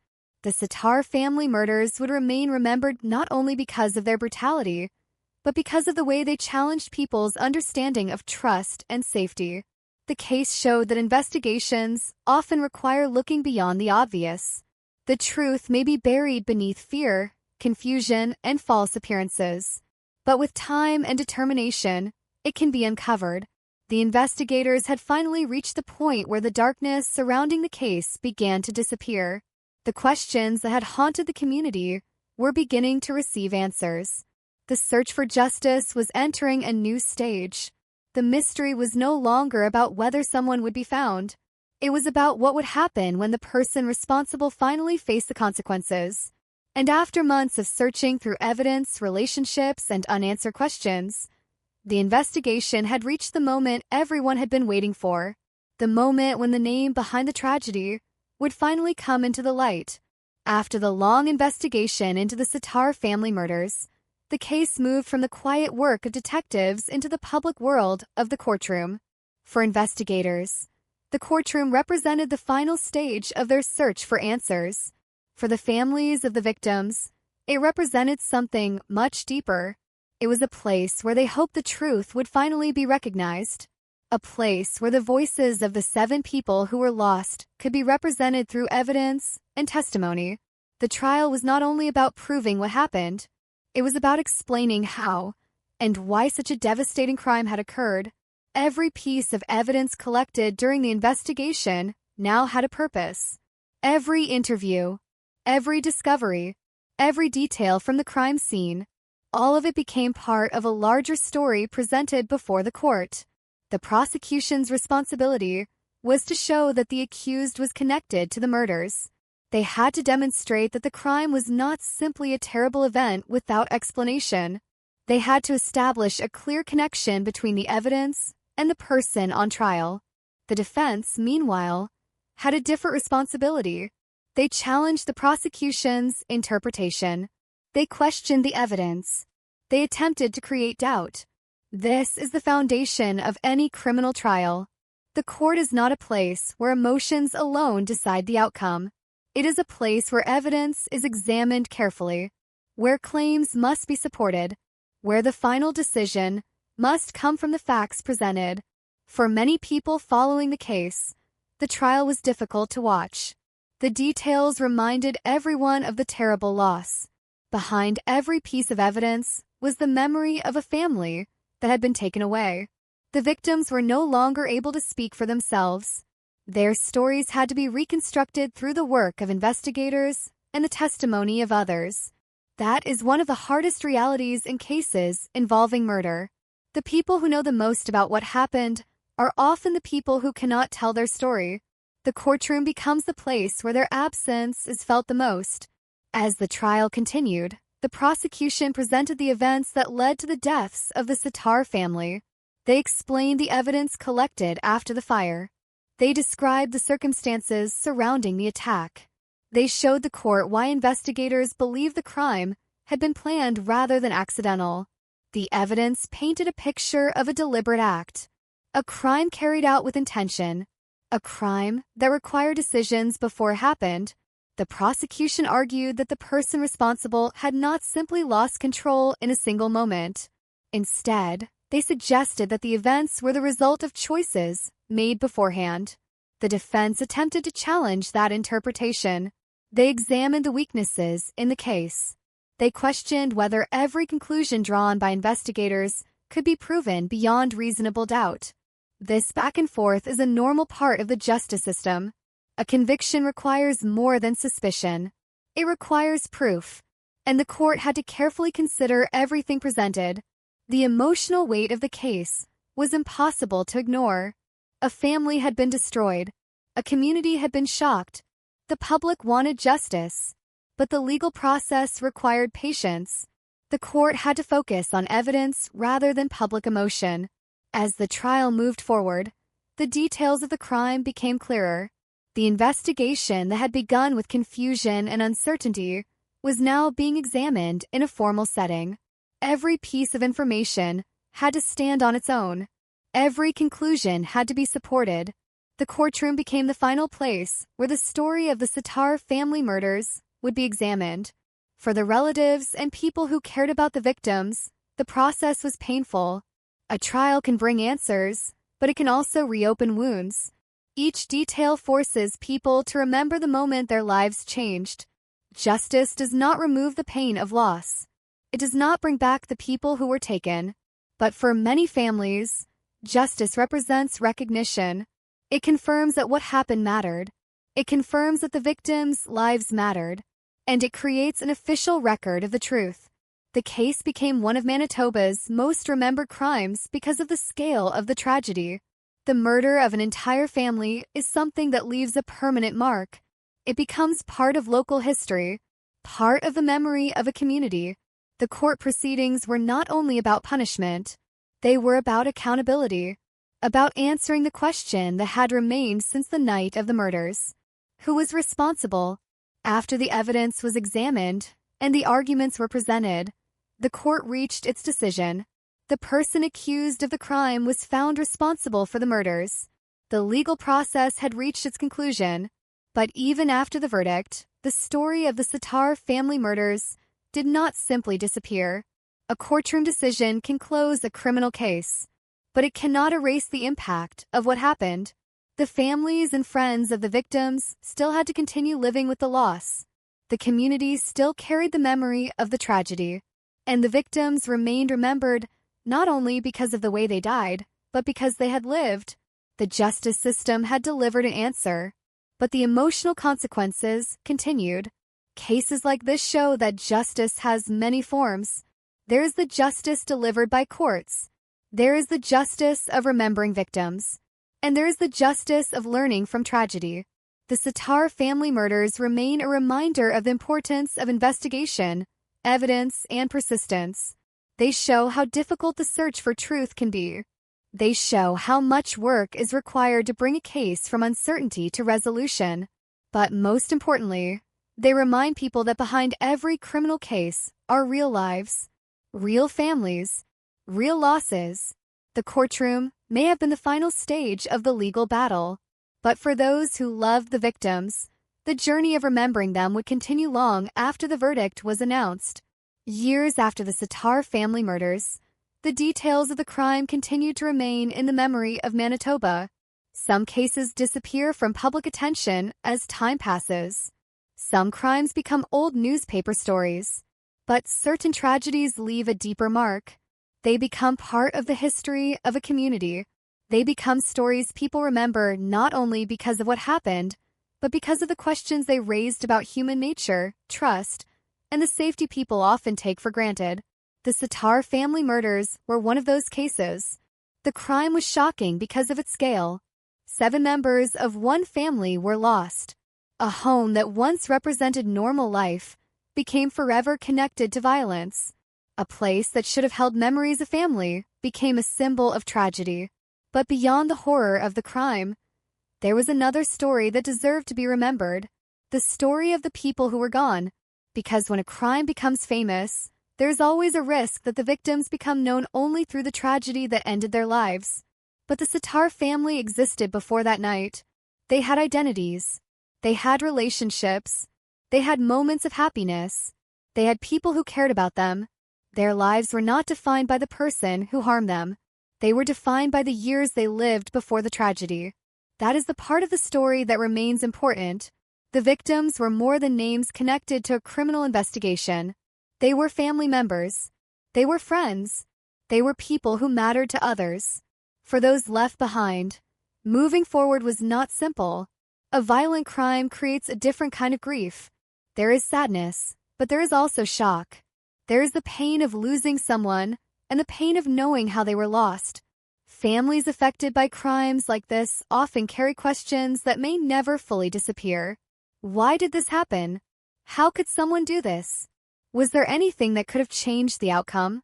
These questions can remain long after the legal process ends. The justice system can answer questions about responsibility. It can identify a person who committed a crime. It can deliver punishment, but it cannot undo the loss. It cannot return the voices that disappeared. It cannot restore the moments that were taken away. That is why remembering the victims becomes so important. Memory becomes a way of protecting the humanity that existed before the tragedy. The Sattar family murders also left a lasting impact on the wider community. For many people, the case changed the way they viewed safety. A home is usually considered a place of comfort, a place where people can relax, a place where they believe they are protected. But this crime challenged that belief. It showed how quickly ordinary life can be destroyed. It reminded people that behind closed doors, there can sometimes be stories that others do not see. The case also became an example of the difficult work involved in criminal investigations. Solving crimes is not only about finding a suspect. It is about understanding events. It is about reconstructing what happened when the people involved can no longer explain it themselves. Investigators must search through evidence, interviews, and small details. They must remain focused, even when the circumstances are emotionally overwhelming. In the Sattar case, that responsibility was especially heavy. The investigation was not simply about solving a mystery. It was about seeking justice for an entire family. The crime also raised broader questions about violence. How does someone reach the point where they can harm others? What causes a person to cross the line between thought and action? Can warning signs be recognized before tragedy happens? These questions do not always have simple answers. Human behavior is complicated. Crimes of this nature often involve many factors that investigators and experts attempt to understand. But one lesson remains clear. Violence leaves consequences far beyond the moment it happens. The victims lose their futures. Families lose the people they love. Communities lose their sense of security. The damage continues long after the crime scene disappears. The Sitar family murders remain remembered because they represent one of the darkest possibilities of human actions. A place of trust became a place of fear. A family home became the scene of a tragedy. And 7 lives became forever connected to a crime that shocked Manitoba. But the final message of this story should not only be about the person responsible. It should be about the people who were lost. Because every victim of a crime had a life before the headlines. They had dreams. They had memories. They had people who loved them. The tragedy may explain how their lives ended, but it does not explain who they were. That responsibility belongs to those who remember them.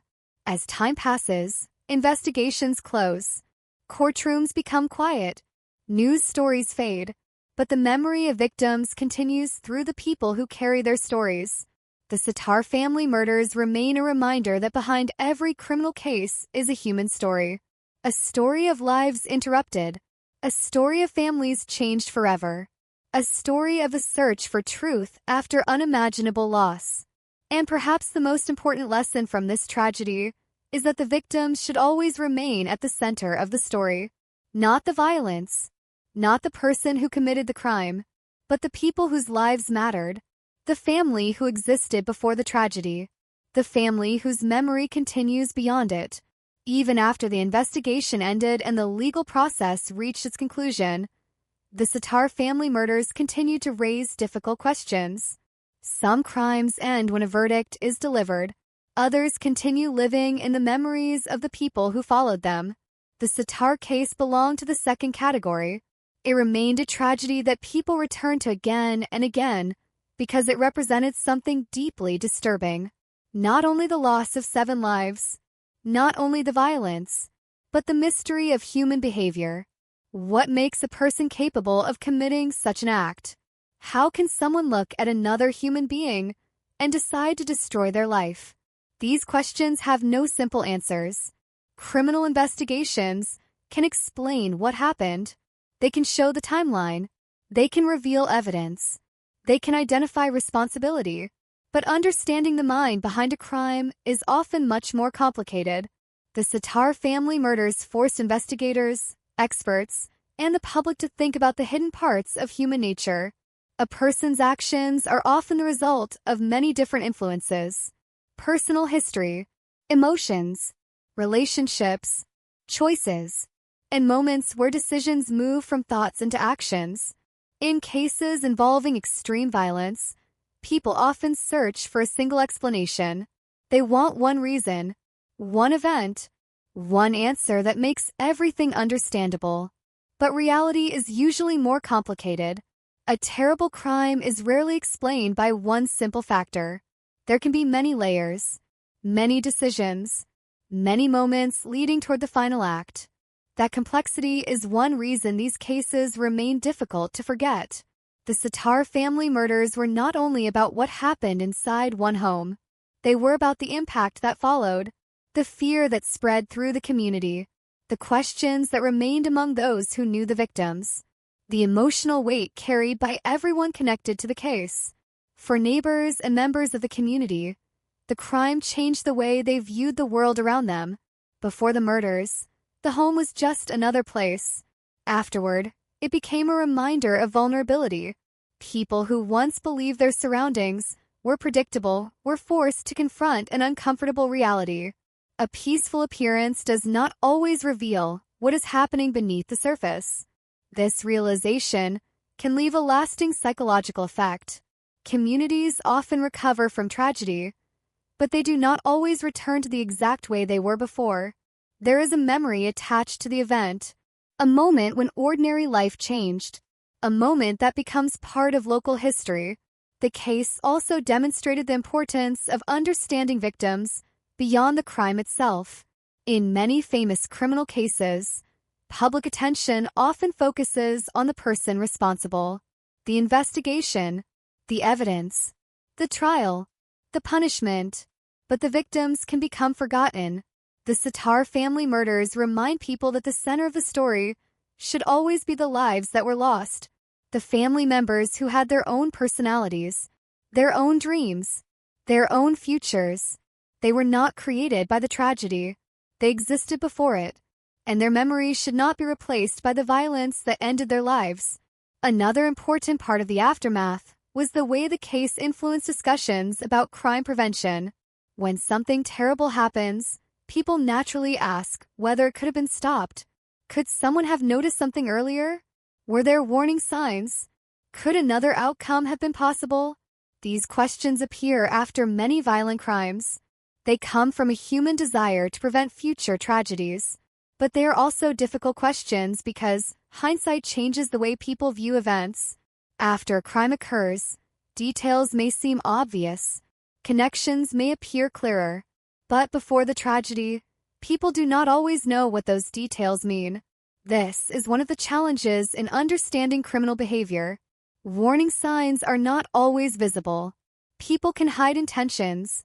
People can present different versions of themselves. And sometimes, the truth only becomes clear after the damage has already been done. The Sitar family murders also remain significant because they show the importance of careful investigation. The search for justice is not always quick. It requires patience. It requires attention to detail. It requires investigators to continue searching even when answers are difficult to find. Every solved case represents hours of work that the public often never sees. Interviews, evidence analysis, reconstruction of events. The process behind justice is often quiet, but it is essential. For the families affected by the crime, the conclusion of the case did not mean the end of their pain. A courtroom decision can provide answers. It can confirm responsibility. But grief does not follow the same timeline as a legal case. The people left behind must continue living with the absence created by the crime. They must adapt to a world that changed permanently. That is a reality many people do not see when following a criminal case from the outside. The public sees the investigation, the trial, the final decision. But families live with the aftermath every day. The empty spaces, the memories, the reminders, the moments when they think about the people who should still be there. The Sitar family murders remain one of Manitoba's most haunting cases because they combine many elements that deeply affect people. A family, a home, a violent act, a search for answers, and a community trying to understand something that feels impossible. The case is remembered not because people want to focus on darkness. It is remembered because remembering is part of acknowledging what was lost. Every tragedy leaves behind lessons. Lessons about safety. Lessons about trust. Lessons about the importance of paying attention to the people around us. But perhaps the most important lesson is the simplest one. Behind every crime story are human lives. People who mattered. People who were loved. People whose stories existed before the tragedy. The Sitar family murders will always remain a painful chapter in Manitoba's history. But the final meaning of the case is not only found in the horror of what happened, it is also found in the memory of those who were lost, and the reminder that every life has value long before it becomes part of a headline. Years after the Sitar family murders, the case continued to exist in the collective memory of Manitoba. Time passed. The immediate shock faded. The investigation became history. The courtroom became a memory. But the questions and emotions surrounding the tragedy never completely disappeared. Some crimes are remembered because they are unusual. Others are remembered because they reveal something deeply unsettling about society and human behavior. The Sitar family murders belong to the second category. The crime was not only a story about violence. It was a story about a family whose lives were suddenly interrupted. It was a story about a community trying to understand something that seemed impossible. And it was a story about the long shadow that remains after a tragedy. When people think about famous criminal cases, they often remember the most shocking details: the location, the method, the investigation, the person responsible. But over time, the details that matter most are often different. People remember the victims. They remember the impact. They remember how a community reacted when something terrible happened among them. The Sattar family represented more than a crime scene. They represented a family that had existed before the tragedy. A family that had ordinary days. A family that had moments that would never happen again. This is one of the hardest realities of violent crime. A single moment can erase years of life, years of memories, years of relationships. The person responsible for a crime may make one decision, but the consequences of that decision continue affecting others for decades. The loss does not end when the investigation ends. It continues in the lives of those who remain. For the community, the case became a reminder that violence can leave a permanent mark. People often believe terrible crimes happen somewhere else, in unfamiliar places, to unfamiliar people. But when a tragedy happens within a community, that sense of distance disappears. The victims are no longer just names in a report. They become part of the community's own story. People remember where they were when they heard the news. They remember the conversations that followed. They remember the feeling of uncertainty. The Sattar case created that kind of memory. It became a moment that many people connected to Manitoba could not forget. Another reason the case remained significant was because it demonstrated the complexity of criminal investigations. From the outside, people often imagine investigations as simple. A crime happens, police arrive, evidence is found, the person responsible is caught. But reality is rarely that straightforward. Investigators often work through uncertainty. They must examine possibilities. They must question assumptions.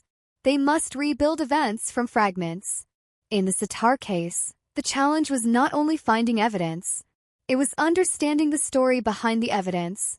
A crime scene can show what happened, but it does not always immediately reveal why. That search for meaning is what makes investigations so difficult. The work requires patience. It requires attention. It requires the ability to continue searching even when answers are not immediately available. The case also became a reminder of how important victims' stories are. When a crime becomes famous, attention can sometimes shift toward the person who committed it. The public becomes interested in the investigation, the suspect, and the details of the crime. But the victims must remain at the center. Because without remembering the victims, the story becomes incomplete. The Sattar family were not important because of the tragedy. They were important because they were people. They had lives that mattered before the crime. Their identities were not created by the event that ended their lives. They had their own histories, their own relationships, their own place in the world. Remembering that is one of the most important ways society responds to tragedy. The case also raised broader questions about the nature of evil and violence. People often ask how someone can commit an act that seems impossible to understand. How can someone enter a home and destroy a family? How can someone ignore the humanity of others? These questions appear again and again after serious crimes.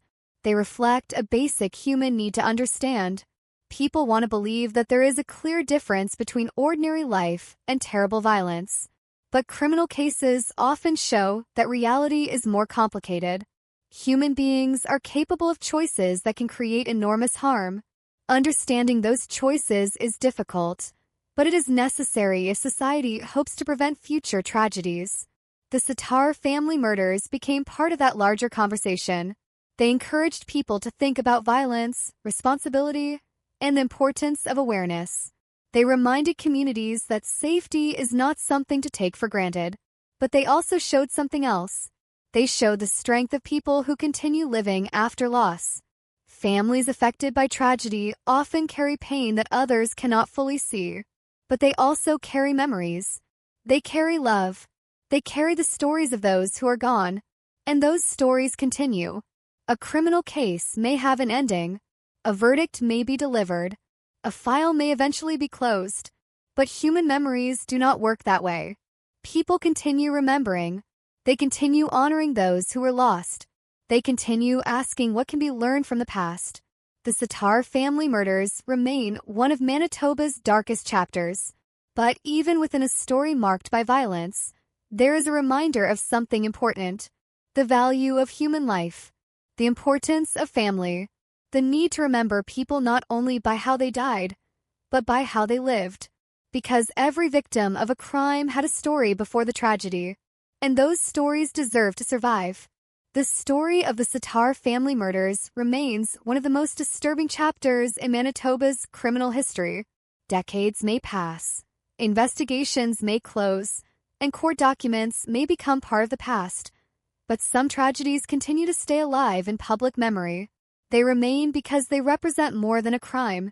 They represent the loss of human lives. They represent the pain of families left behind. They represent the questions that remain after something impossible happens. When people look back at the Sitar case, it is easy to focus on the violence, the attack, the fire, the investigation, the search for the person responsible. Those details explain the crime, but they do not explain the people who were lost.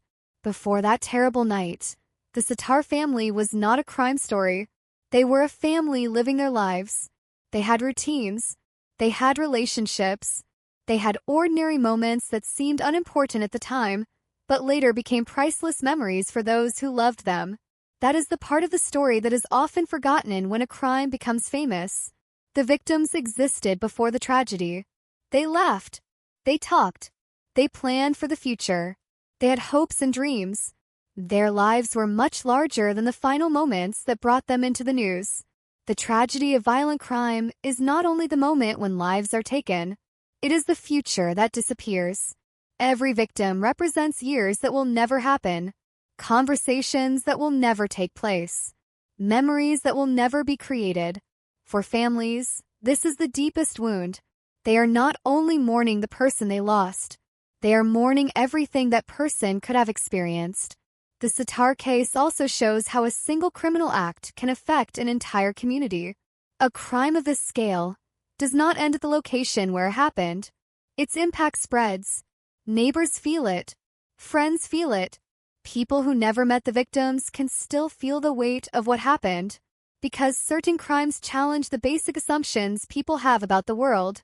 Most people believe that home means safety, family means protection, everyday life means stability. But when violence enters a place that should be safe, it changes the way people see their surroundings. A familiar place can suddenly carry a painful memory. A normal evening can become connected to a moment of fear. This is one of the lasting effects of serious crime. It changes not only what happened in the past, but how people understand the present. The investigation into the Sitar murders also reminds people of the difficult work required to uncover the truth. Behind every solved case are countless hours that the public rarely sees. Investigators examining evidence, detectives reviewing information, questions being asked again and again, small details being studied because one detail can change everything. Solving a crime is not only about finding a person responsible. It is about reconstructing the story of what happened. It is about giving victims a voice when they can no longer speak. That responsibility is one of the most important parts of justice. But justice, even when achieved, cannot completely repair the damage caused by tragedy. A conviction cannot bring people back. A sentence cannot erase memories. A legal ending does not always create an emotional ending. For survivors and relatives, grief continues in private moments, birthdays, anniversaries, family gatherings, simple reminders of the people who should still be there. This is something often invisible in public discussions of crime. The courtroom may close, the news coverage may end, but the people affected continue carrying the consequences. The Sitar family murders also raise questions about prevention. Could something have been noticed earlier? Could someone have recognized danger? Could the tragedy have been avoided? These questions appear after many violent crimes. They come from a desire to protect others. They come from the hope that understanding the past can prevent future suffering. But the answers are rarely simple. Human behavior is complex. People can hide intentions. People can appear ordinary while carrying harmful thoughts. And sometimes, the warning signs are only recognized after the tragedy has already occurred. This is why remembering cases like the Sitar murders is important, not because people want to focus on horror, but because memory can create awareness. Memory can encourage conversations about safety, relationships, and responsibility. Memory can remind society that behind every crime statistic are real people. The Sitar family murders remain powerful because they force people to confront a painful reality. The greatest losses in crime are not measured only by the details of the investigation. They are measured by the lives that were taken, the dreams that ended, the families changed forever, the empty spaces left behind. As time passes, the details of the case may become less familiar to new generations. Names and dates may fade, but the importance of remembering remains, because forgetting victims means allowing the tragedy to become only a story about violence. And the victims deserve more than that. They deserve to be remembered as people, as family members, as individuals who had meaning before the tragedy. The Sitar family murders will always remain a dark chapter in Manitoba's history. But the final message of this story is not only about the crime. It is about humanity. It is about the importance of compassion. It is about understanding that every life has value. Every family has a story. Every person leaves behind an impact. And even after the darkest moments, the responsibility of those who remain is to remember, to learn, and to make sure that the lives lost are never reduced to only the tragedy that ended them. The Sitar family murders remained one of those cases that people struggle to understand even years after the investigation ended. It was not only the number of victims that made the crime unforgettable. It was the feeling of disbelief that surrounded it. A family home, a place normally associated with comfort and protection, had become the location of one of the most devastating crimes the community had ever experienced. For many people, the question was not only who was responsible. The deeper question was how such a tragedy could happen at all. How could a normal environment become the scene of such violence? How could a person make the decision to destroy multiple lives? These questions are part of why the case continued to attract attention. Criminal cases often reveal the darkest parts of human behavior, but they also reveal something else. They reveal how communities respond. They reveal the importance of investigation. They reveal the strength of people who continue after unimaginable loss. The Sitar family murders became a lesson in how society searches for answers after tragedy. From the first moments of the investigation, authorities understood that this was not a simple case. The scale of the crime required careful attention. Every detail mattered.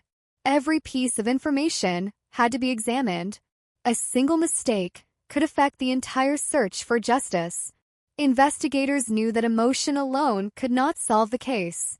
The horror of what happened created pressure, but pressure could not replace evidence. The truth had to be built carefully, through facts, through examination, through patience. This is one of the realities of criminal investigations that many people never see. The public often sees the final result. A suspect identified, a trial completed, a verdict announced. But behind that final moment are countless hours of work. Investigators must enter situations that most people would find impossible to face. They must look at the worst moments of human behavior and remain focused. They must speak for victims who can no longer speak. They must search for answers when answers are difficult to find. The Sitar case showed the importance of this process. The investigation was not only about identifying a person. It was about rebuilding the story of the victim's final moments. It was about understanding what happened inside that home. It was about creating a path from tragedy toward justice. Another important lesson from the case was the danger of assumptions. When a crime seems impossible, people often try to create an explanation immediately. They look for simple answers. They want to believe that criminals are easy to recognize, that dangerous people always appear dangerous. But real investigations often show something different. Human behavior is complicated. People can hide their intentions. People can create false impressions. People can appear ordinary while carrying secrets. This does not mean every unusual behavior indicates danger. It means understanding crime requires looking deeper than appearances. The Sattar family murders also demonstrated how violence affects more than just the immediate victims. The damage spreads outward. Families experience loss. Friends experience grief. Communities experience fear. The emotional consequences continue long after the crime itself. For those who lost loved ones, the case was never simply a historical event. It was a personal tragedy, a missing voice at family gatherings, a missing presence in everyday life, a permanent reminder of what was taken away. This is why the memory of victims is so important. A criminal case can easily become focused on the person who committed the crime, the investigation, the evidence, the punishment. But victims must remain at the center of the story, because their lives mattered before the tragedy. They had identities beyond the crime. They had relationships beyond the headlines. They had futures that were taken from them. Remembering that is one of the most important ways society honors victims. The case also showed the role of justice. Justice is not only about punishment, it is about recognition. It is about officially acknowledging that something wrong happened. It is about showing that victims and their families deserve answers. For many people affected by crime, the legal process provides an important moment. A moment where the truth is spoken publicly. A moment where responsibility is established. But justice also has limits. It cannot reverse time. It cannot erase pain. It cannot restore the lives that were lost. That is why the aftermath of a crime can continue for years. The legal ending and the emotional ending are not always the same. The Sattar family murders also remain relevant because they show the importance of learning from the past. Every major tragedy creates questions about what society can do better. How can communities become safer? How can warning signs be understood? How can violence be prevented? These questions do not have easy answers, but asking them is part of moving forward. A society that remembers its tragedies can become more aware. It can recognize problems earlier. It can support people affected by violence. It can value human life more deeply. The story of the Sattar family is painful. It is a story marked by loss. But it is also a reminder of resilience. People continued. Communities healed. The memory of the victims survived. And through that memory, their lives continue to have meaning. The case remains one of Manitoba's darkest moments, but it also shows the importance of compassion and remembrance. Because behind every investigation file is a human story. Behind every piece of evidence is a person who mattered. Behind every headline is a family changed forever. The Sattar family murders remind us that crime is not only about what happened in one moment. It is about everything that comes after. The search for truth, the pursuit of justice, the process of healing, and the responsibility to remember those who were lost. When people talk about the Sattar family murders, the first images that often come to mind are the darkest parts of the case. The violence, the investigation, the destruction left behind, the questions that surrounded the tragedy. But every crime has two different stories. There is the story of what happened, and there is the story of who was lost. The second story is often quieter. It does not appear in headlines as often. It does not receive the same attention as investigations and trials. But it is the story that matters most. The Sattar family were not remembered because of the crime that ended their lives. They were remembered because they were people. They had their own personalities, their own dreams, their own connections to the world around them. Before their names became associated with a tragedy, they were simply a family living their lives. They had ordinary moments. They had conversations. They had plans for the future. They had relationships built over years. Those simple details are important because they remind us that victims are never just part of a case file. They are human beings whose lives had meaning. One of the most painful parts of violent crime is that the victims are often remembered only through their final moments. The way they died becomes more familiar to the public than the way they lived. But a person's life is not defined by the moment they were taken away. Their story begins long before tragedy. Their story exists in the memories of the people who knew them. For families affected by murder, this distinction is extremely important. They do not remember their loved ones because of the crime. They remember them because of everything that came before. The conversations, the celebrations, the everyday experiences that once seemed normal. After a tragedy, those ordinary moments become precious. A simple memory can become something powerful. A voice, a photograph, a familiar habit, something that reminds people that the person they lost was real. The Sitar case also shows how a crime can create a permanent change in the people left behind. Loss changes families. It changes the way they experience time. A future that once seemed certain suddenly becomes impossible. Events that should have been shared never happen. Milestones are missed. The absence becomes part of daily life. This is something that people outside the situation often struggle to understand. A criminal case may have an ending. A court may deliver a decision. But grief does not follow legal timelines. There is no final judgment that removes pain. There is no sentence that restores what was lost. Healing is a much longer process. For many survivors, remembering becomes a way of continuing. They carry the memories of those who are gone. They keep their stories alive. They make sure that the victims are not reduced to the crime. This is one of the most important lessons from cases like the Sitar family murders. The responsibility of remembering belongs not only to families. It belongs to communities as well. When society remembers victims, it acknowledges their value. It says that their lives mattered. It says that they were more than the tragedy that happened to them. The case also changed the way many people viewed safety and trust. A home is supposed to be a place where people feel protected, a place where families create memories, a place where they believe they're safe from the outside world. When a violent crime happens inside such a place, it creates a powerful emotional impact. It reminds people that safety can never be taken completely for granted, but it also reminds people of the importance of looking after one another. Communities are built through connection, through awareness, through caring about the people around us.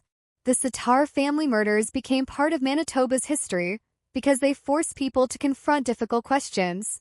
Questions about violence, questions about human choices, questions about how tragedies can happen. But they also created another important conversation. A conversation about compassion, about supporting victims' families, about understanding that behind every case are real people dealing with real pain. Over time, the public attention surrounding the crime may decrease. New stories replace old ones. New cases appear. But for those connected to the victims, the memory remains. That is why true crime stories should always be approached with respect. Behind every investigation is a human cost. Behind every piece of evidence is a life interrupted. Behind every courtroom decision is a family that has experienced something impossible to forget. The Sitar family murders remain one of Manitoba's most haunting tragedies. But the final message should not only be about the darkness of the crime. It should also be about the lives that existed before it. The people who were loved.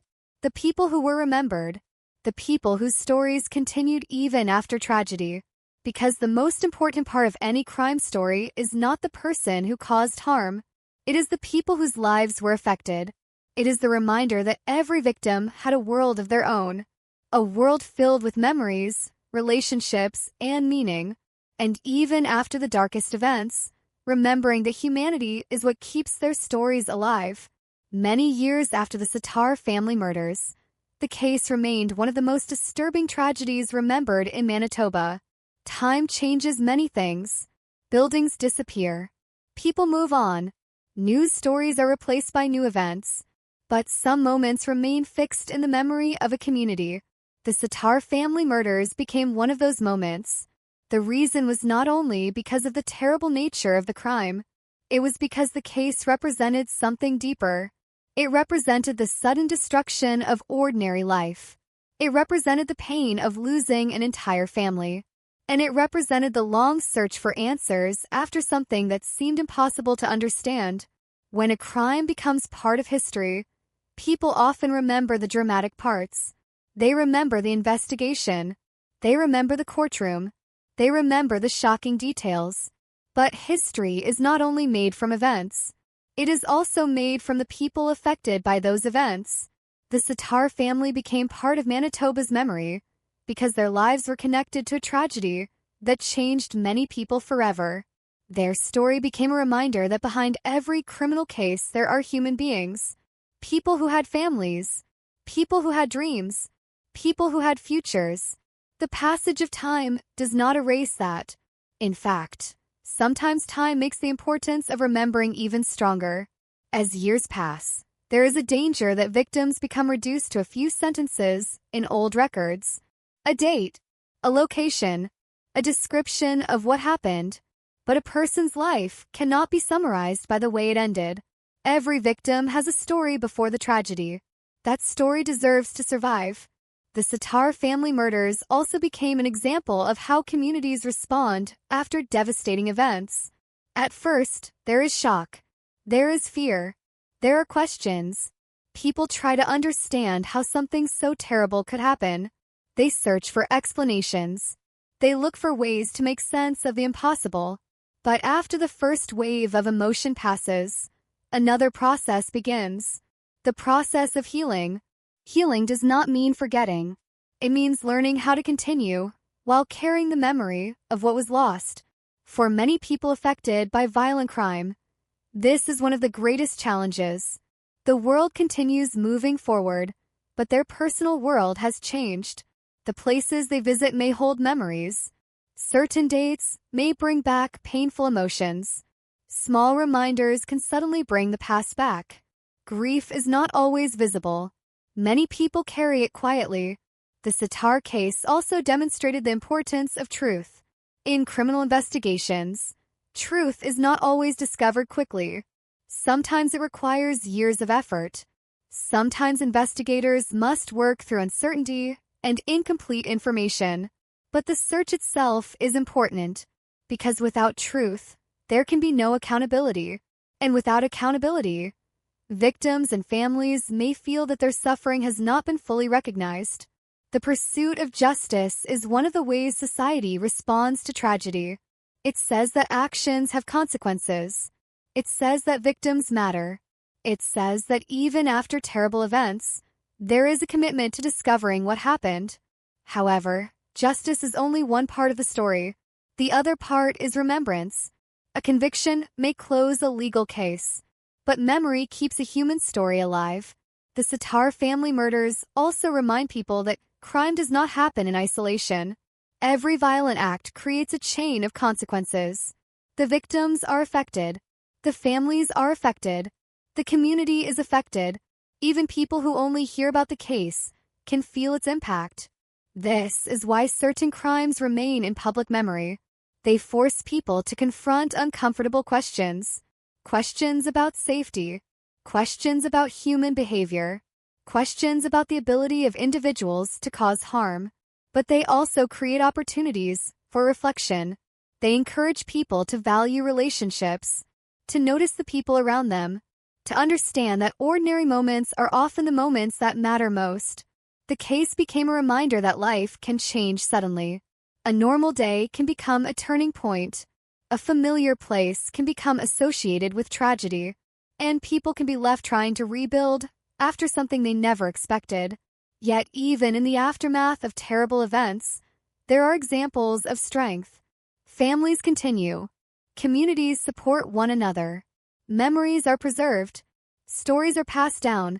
This is how people respond to tragedy. They refuse to allow victims to disappear. They continue speaking their names. They continue remembering who they were. The Sattar family murders remain a dark chapter, But remembering the case is not only about remembering the crime. It is about remembering the people.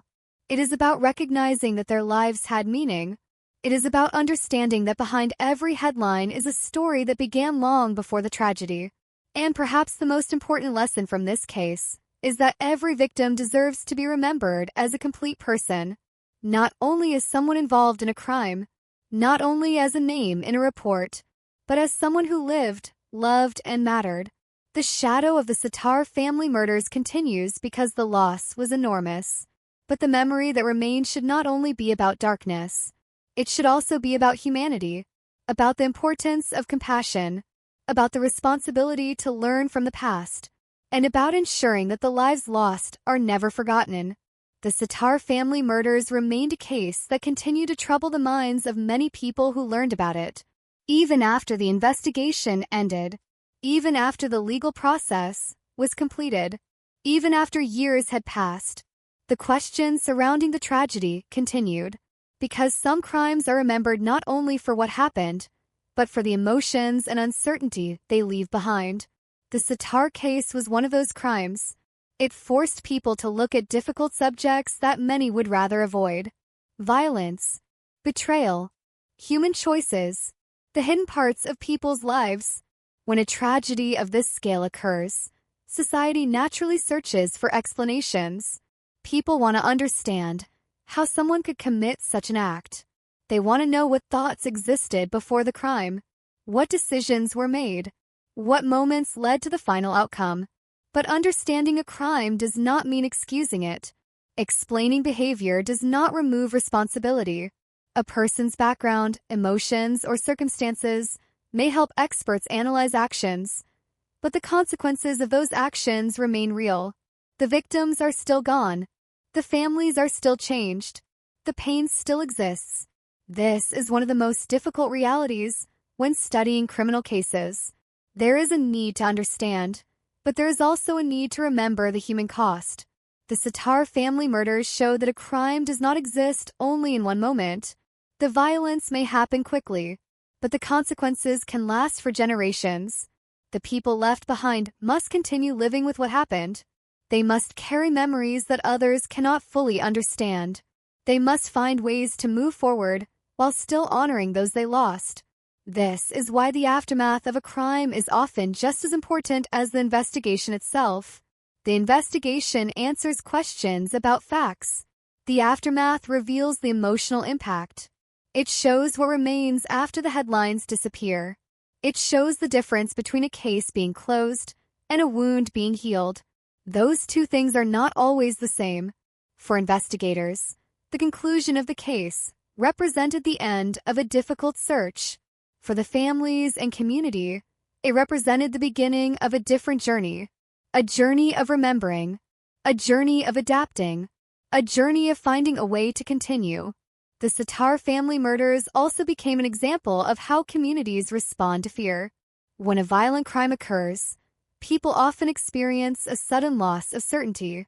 The world that once seemed predictable feels different.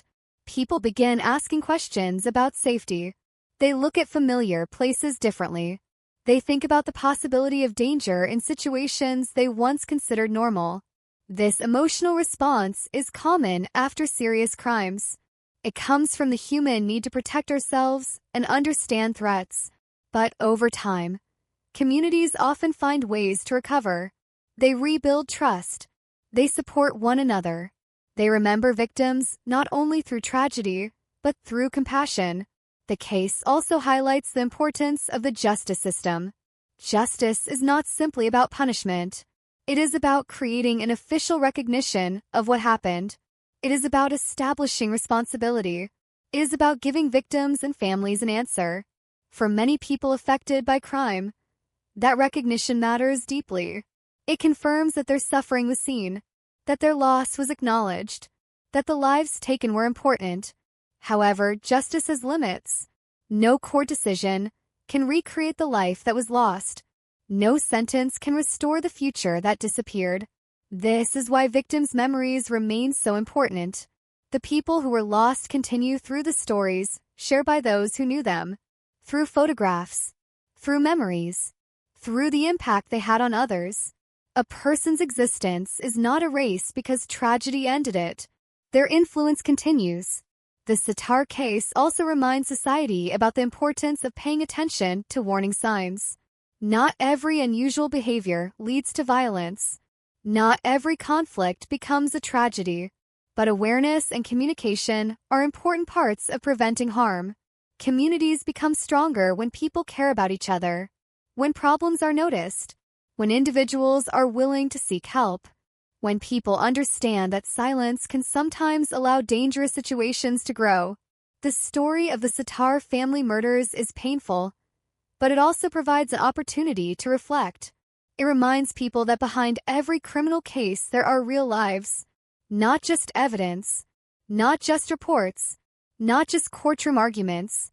Real people, real families, real losses. The passage of time has not removed the importance of the case. Instead, it has transformed it into a reminder of the value of human life, a reminder of the responsibility to remember victims, a reminder that every person has a story that deserves to be known. The Sitar family murders remain one of Manitoba's most tragic cases because the loss was so overwhelming. But the final meaning of the story is not found only in the darkness. It is found in the memory of those who were lost.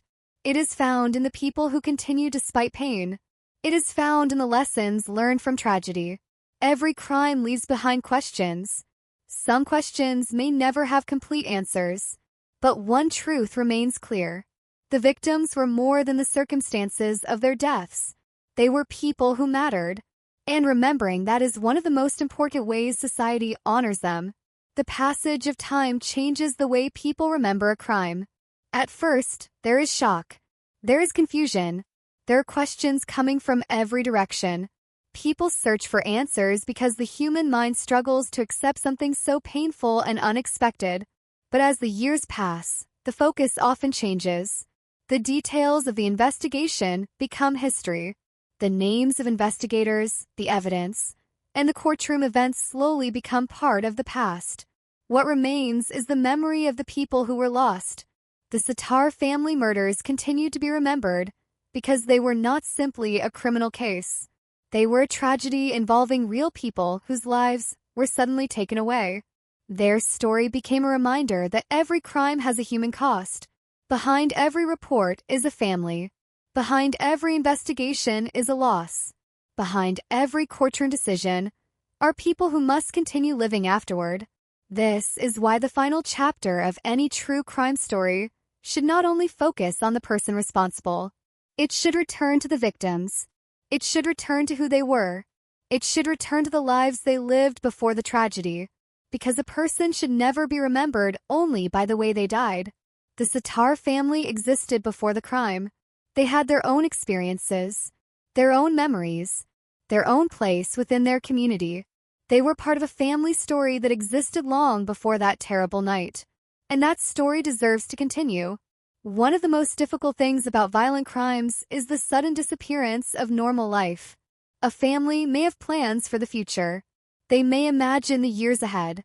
They may believe tomorrow will be another ordinary day. Then, in a single moment, everything changes. The future that once seemed certain disappears. This is the emotional reality behind many tragedies. The loss is not only about the past. It is also about everything that will never happen. The conversations that will never take place. The celebrations that will never be shared. The memories that will never be created. For those who survive, this absence becomes part of their lives. They continue forward, but they carry the weight of what happened. The Sitar case also reminds people that justice and healing are different journeys. The justice system works through evidence, procedures, and decisions. It determines responsibility. It creates an official record of what happened. But healing happens in a different way. Healing happens through time, through support, through remembering, through finding ways to live with a painful reality.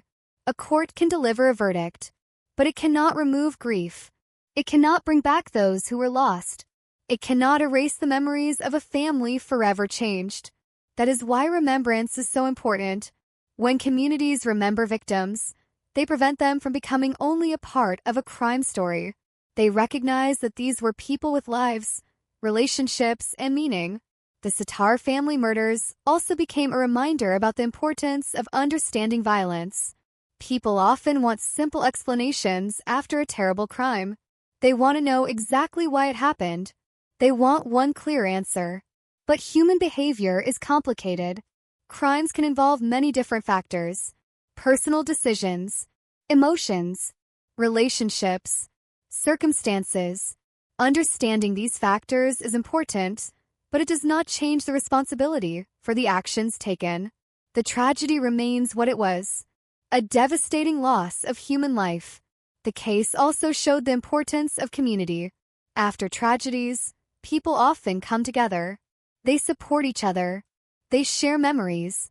They help those who are suffering. This connection becomes one of the ways people recover. A tragedy may create fear, but compassion can create strength. The Sattar family murders remain a painful part of Manitoba's history. But history is not only about remembering what went wrong. It is also about learning. Learning about the importance of safety. Learning about the importance of communication. Learning about the responsibility to care about the people around us. Every tragedy leaves lessons behind. The challenge is choosing what to do with those lessons. Some people remember only the horror. Others remember the humanity behind it. The second is what keeps victim stories alive. The Sattar family should be remembered not because of the crime that took them away. They should be remembered because they were people who mattered. They had value. They had meaning. They had lives that touched others. The darkest moments in history often reveal the importance of light. They show the strength of survivors. They show the dedication of those searching for truth.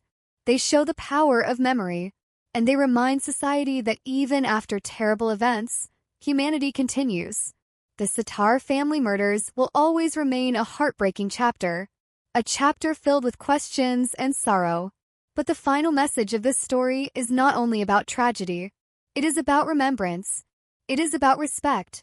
It is about understanding that behind every crime is a human story. A story of people who lived, people who were loved, people who deserved more time, and people whose memory continues long after the tragedy that ended their lives. Some stories disappear with time. They become old newspaper articles. They become forgotten names in historical records. They become events that happened long ago and are rarely mentioned again. But some stories remain. They stay in the memory of a community because the impact was too great to simply disappear. The Sattar family murders became one of those stories. The case remained remembered not because people wanted to return to the pain, but because certain tragedies carry lessons that continue to matter. The loss of the Sattar family represented more than a single criminal act. It represented the destruction of a family, the breaking of a future, the creation of a wound that affected many people beyond the immediate victims. Years after the crime, the most important part of remembering the case is understanding that the victims were not defined by what happened to them. They were defined by who they were. They were family members. They were friends. They were individuals with their own lives and experiences. The crime took away their future, but it did not erase their past. Their memories remained with the people who knew them. Their stories remained part of the community. This is one of the most important lessons in any true crime story. The victims must never become only evidence. They must never become only names connected to a tragedy. They were people before they became part of a criminal investigation. The Sattar case also showed the complicated nature of justice. When a serious crime occurs, people naturally want immediate answers. They want to know who is responsible. They want to understand why it happened. They want a sense that the world has been corrected. But justice is often a long process. It requires patience. It requires careful examination. It requires accepting that the truth may not appear instantly. Investigators must work through uncertainty. They must separate facts from assumptions. They must build a complete picture from pieces of information. This process can take time, but it is necessary. Because justice is not only about reaching a conclusion, it is about reaching the right conclusion. The Sattar family murders became an example of why investigations require dedication. Behind every solved case are people who spent countless hours searching for answers. They examined details that others might overlook. They followed information that might lead nowhere. They continued even when the path was difficult.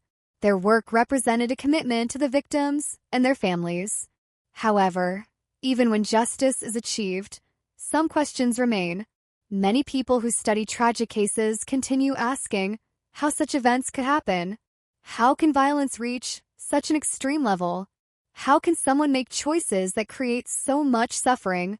These questions are difficult because human behavior is complex. There is rarely one simple explanation. People are influenced by many factors: their experiences, their emotions, their decisions, their relationships. But regardless of the reasons behind someone's actions, responsibility remains. The consequences of violent choices are carried by victims and their families. This is why understanding crime requires both analysis and compassion. It requires looking at behavior while never forgetting the human suffering caused. The Sattar family murders also changed the way many people viewed the idea of safety. A home is supposed to represent comfort. It is where people create memories. It is where families believe they are protected. When violence enters that space, it creates a powerful emotional impact. It reminds people that safety is something that must be valued and protected. It also reminds communities of the importance of looking after one another. People often underestimate how much small acts of care can matter. Checking on someone, listening, paying attention, offering support. These actions may seem simple, but communities are built from them. The aftermath of tragedy often reveals the strength of human connection. People come together. They support each other. They share memories. They help survivors continue. This does not remove the pain, but it creates a path forward. The Sattar case also remains important because it shows how memories survive. A crime may become part of the past, but the meaning behind it continues. Future generations may not know every detail. They may not remember every moment of the investigation, but they can still learn from the story. They can understand the importance of empathy. They can understand the value of human life. They can understand why victims deserve to be remembered. The darkest parts of history often teach the strongest lessons, not because the events themselves should be repeated, but because remembering them encourages society to do better. The Sattar family murders remain a painful reminder of what can be lost, but they are also a reminder of what should be protected: family, community, human dignity, the ability to care for one another. The final chapter of this story is not about violence. It is about memory. It is about recognizing that every person has a story that deserves to be known. Every life has meaning beyond a tragic ending. Every victim deserves to be remembered with respect. The Sattar family murders will always remain one of Manitoba's darkest cases. But darkness is not the only thing that remains.